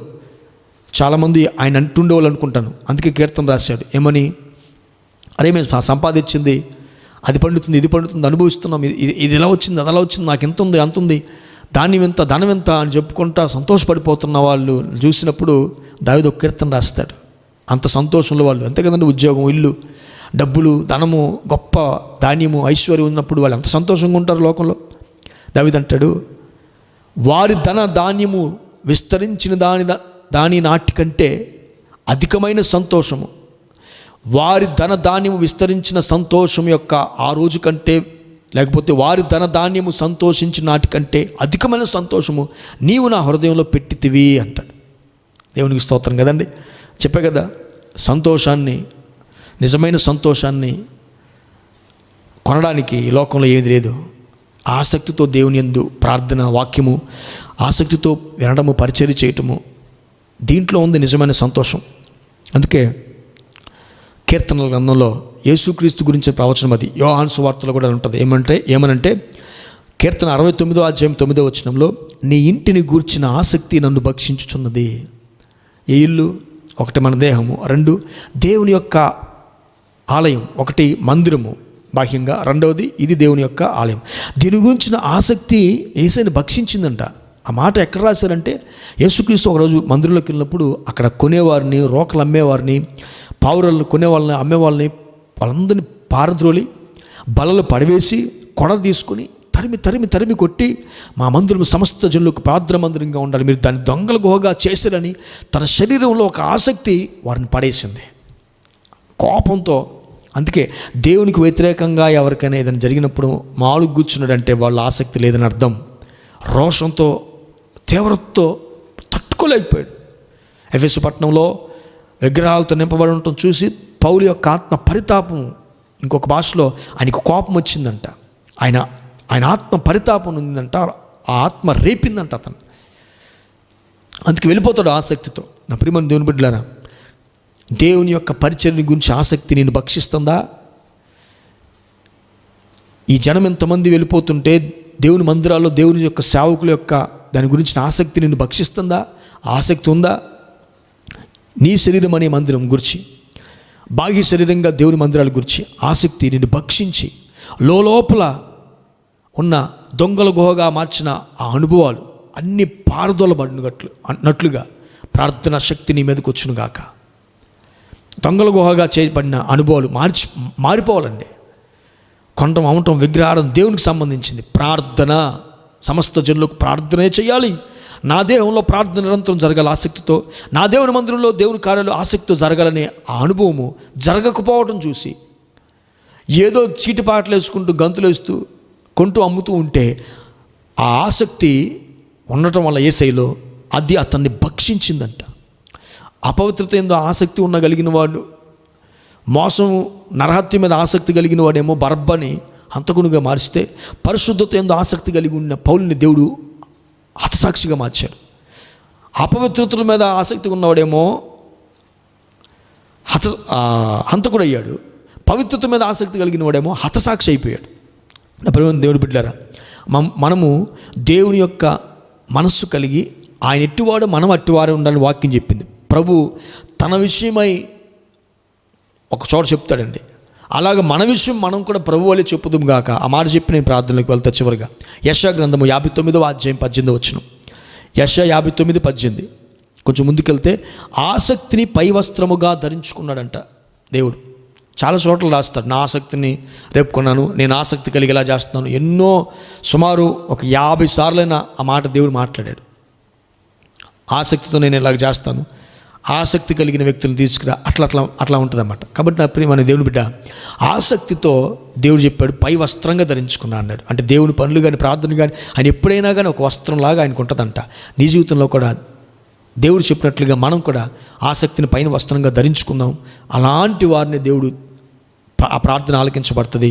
కాబట్టి ఈరోజు మనం చాలా విషయాలు తెలుసుకుందాం. ఆ విషయాలన్నీ కూడా మన జీవితాల్లో కార్యసాధకమగును గాక. ఆమెన్. గట్టిగా ఆమెన్ చెప్పండి. ఆమెన్. ప్రార్థన చేద్దాం. సంఘాల కొరకు చేశాము, అధికారుల కొరకు చేశాము, ఇంకా మనకి ఎంతోమంది ప్రార్థన రిక్వెస్ట్లు ఇచ్చారు, వారందరి కొరకు చేద్దాము. నేను ఇప్పుడు ఏం చేద్దాం అనుకున్నాను అంటే, దేశంలో రాష్ట్రంలో రక్షణ లేని వ్యక్తుల గురించి, మీ కుటుంబాల్లో రక్షణ లేని వ్యక్తుల గురించి, ఆత్మ లేని వారు, బాప్తిస్మం తీసుకున్న వారు మరణించకూడదు. వారు బాప్తిస్మాలు ఆత్మను పొంది మారు మనసు పొందే మరణించాలి. రక్షణ లేకుండా ఏ ఒక్క వ్యక్తి ఈ దేశాన్ని విడిచిపెట్టడానికి మరణించడానికి వీలేదు. కాబట్టి నశించిపోయే ఆత్మల యొక్క భారం ఆసక్తితో చేసి ఇంకా కొన్ని విషయాలు కూడా చేస్తాను, ఏకీభవించండి. ప్రేమగల తండ్రి, మహోన్నతుడా, నీ ఘన శ్రేష్టమైన నామానికి వందనాలు తెలియజేస్తాను. యేసయ్యా, ఆసక్తిని పై వస్త్రంగా ధరించుకున్న నీ యొక్క మందిరాన్ని గురించిన ఆసక్తి భక్షిస్తుందని వాక్యం చెప్పింది. నా ప్రియ దేవానికి వందనాలు తెలియజేస్తాను. నీ గొప్ప కార్యము ఆసక్తి కలిగిన వారి పట్ల చేస్తావు. నీవు ఓర్వలేనిది మేము ఓర్వలేకపోవటము కలిగి ఉండటమే ఆసక్తి. మాలో ఒక తీవ్రత రావటమే ఆసక్తి. మేము భరించలేకపోవటమే ఆసక్తి. కృపతో జ్ఞాపకం చేసుకొని మా జీవితాల్లో నీ కార్యం జరిగించి మా ప్రార్థన చేస్తూ ఉన్నాను. ఈ లోకానికి మస్టుగా పెంటగా మేము ఉండొచ్చు, పిచ్చోళ్ళలాగా ఉండొచ్చు, కానీ ప్రభువా, మేము నీ దృష్టికి విలువైన వారము, నీ దృష్టికి ప్రాయశ్చిత్తం చేసేవారము. కాబట్టి కృపతో జ్ఞాపకం చేసుకొని ఈ సమయంలో మా దేశ రాష్ట్రాల్లో నశించిపోయే ఆత్మల కొరకు ప్రార్థన చేస్తూ ఉన్నాం. ఆసక్తి కలిగి ప్రార్థన చేస్తూ ఉన్నాం. ఆత్మ తీవ్రత కలిగి ప్రార్థన చేస్తూ ఉన్నాం. యేసు నామములో ఆసక్తితో మమ్మల్ని మేమే రేపుకుంటాం. మా దేశంలో ప్రతి ఒక్క రక్షణ లేకుండా చనిపోకూడదు, సహాయం తెచ్చింది. రక్షించబడినట్లుగా సహాయం తెచ్చండి ప్రభా. ఈ దేశంలో ప్రతి ఒక్కరు నేను గుర్తెరగడానికి, పరలోక స్థానాన్ని పొందుకోవడానికి, ఆత్మ మరణం నుంచి విడిపించబడడానికి సహాయం తెచ్చేయండి.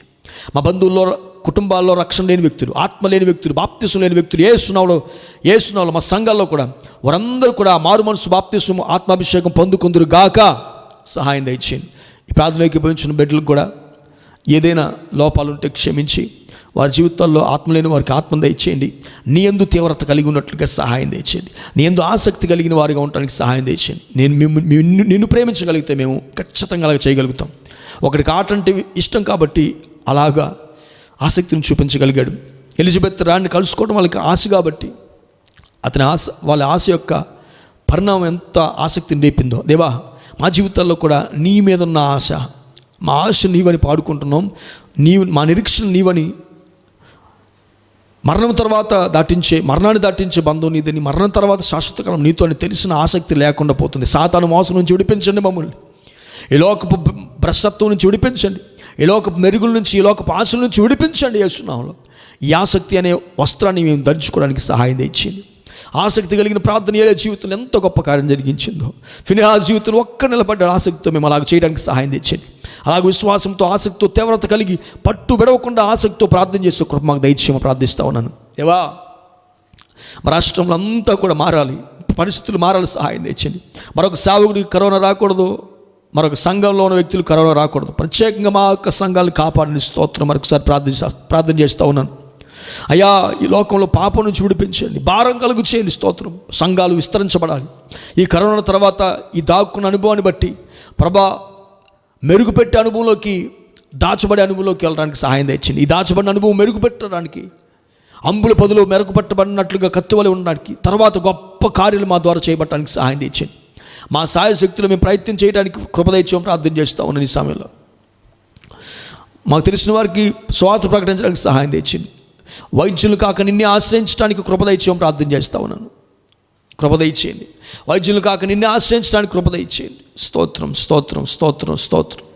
అయ్యా, నీకు స్తోత్రం, స్తోత్రం, స్తోత్రం, స్తోత్రం. కృపతో జ్ఞాపకం చేసుకోండి మా దేశాన్ని, రాష్ట్రాలు.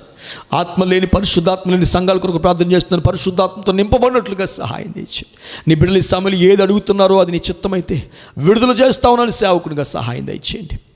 భారాలు తొలగించండి అయ్యా. సంతోషంగా నేను ఆరాధించడానికి సహాయం తెచ్చింది. అనేకులు విశ్వాసం తొలగిపోయే సమయం, అనేకులు దేవుడు లేడు అనుకునే సమయం. కానీ ఈ సమయంలో వాళ్ళు పడిపోతున్నారు. కానీ కొంతమంది అన్యుడు, దేవుడు లేడనే వాడు కూడా ప్రార్థన చేయమని అడుగుతున్నాడు.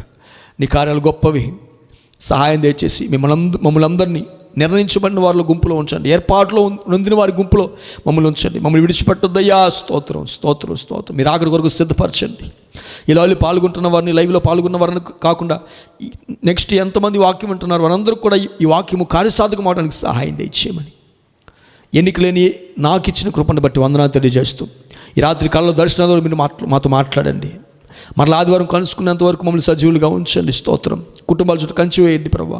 వారికి శక్తి కావాల్సిన, జ్ఞానం కావాల్సిన అన్ని ఈవులు ప్రభా, పరిస్థితులు ప్రభా వారికి కలుగు చేసి వారికి నీ యందు విశ్వాసం తొలగిపోకుండా, నీ మీద ఉంచాల్సిన మనసు తొలగిపోకుండా కాపాడండి. ప్రతి ఒక్కరిని కాపాడండి. ప్రతి ఒక్కరిని కాపాడండి.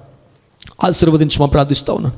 కంచి వేసి కాపాడండి. యోబు 1:10 ప్రకారంగా అగ్ని కంచె, రక్తపు కంచి వేసి కాపాడండి. స్తోత్రం స్తోత్రం ప్రభు.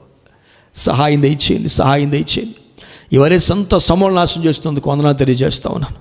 భయాల్లో ఉన్న వారిని జ్ఞాపకం చేసుకుని భయాన్ని తొలగించమని ప్రార్థన చేస్తూ ఉన్నాను. కుటుంబాల చుట్టూ కంచి వేసి ఆనందంగా, సంతోషంగా, పాపాన్ని సంపూర్తిగా వదిలిపెట్టి, ఆచారాలను సంపూర్తిగా వదిలిపెట్టి నేను నిరీక్షణ కలిగిన వారిని నీ కోసం ఎదురు చూసే గుంపుగా మా సంఘాన్ని, సావాసులు ప్రతి ఒక్కరిని నిలపమని, అలాగూ ఈ రాత్రి తయారు చేయమన్నట్లుగా నీ క్రియ, సత్క్రియలు, నీ క్రియ వారి జీవితాలు ప్రారంభించి ముగించమని సమస్త మహిమ ఘనత ప్రభావాన్ని నీకు ఆరోపిస్తూ యేసు నామములో ప్రార్థన చేసి వేడుకొంచున్నాను తండ్రి. ఆమెన్. మన తండ్రి అయిన దేవుని ప్రేమ, కుమారుని యేసుక్రీస్తు కృపా, పరిశుద్ధాత్మ అన్యోన్య సహవాసము సన్నిధి సదాకాలం మనకు తోడే నడిపించును గాక. ఆమెన్. యేసుక్రీస్తు నామములో అందరికీ వందనాలు. అలాగే విషయాన్ని గమనించండి, రేపు ఆదివారం 10 గంటలకు లైవ్ ఇవ్వబడుతుంది. అలాగే ప్రతి ఒక్క మంగళవారము, శుక్రవారము సాయంత్రం 8 గంటలకు లైవ్ ఇవ్వబడుతుంది. మీ ఏదైనా నా స్క్రీన్ మీద కనిపిస్తున్న నెంబర్కి మీరు ఏదైనా సమస్యలో ఉన్నా, బాధల్లో ఉన్నా నాకు తెలియచేయండి. వాట్సాప్ ఉంది, వాట్సాప్లో మెసేజ్ పెట్టండి లేదా కాల్ చేయండి.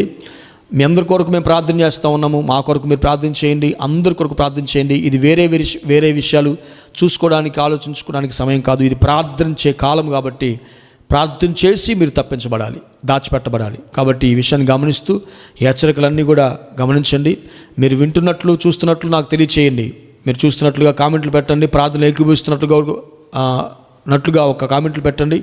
అలాగే ఈ యొక్క మెసేజ్ని అనేకులు మేలు కొరకు, రక్షణ కొరకు, మేలు కొరకు మీరు దీన్ని ఫార్వర్డ్ చేసి మీ స్టాటస్లోనో లేకపోతే ఇతరులకు పంపించండి. మీ ద్వారా ఎవరైనా రక్షించబడితే దేవుడు సంతోషిస్తాడు. కాబట్టి కృప మీకు తోడై ఉండి మిమ్మల్ని కాపాడును గాక. అందరికి మరొకసారి వందనాలు.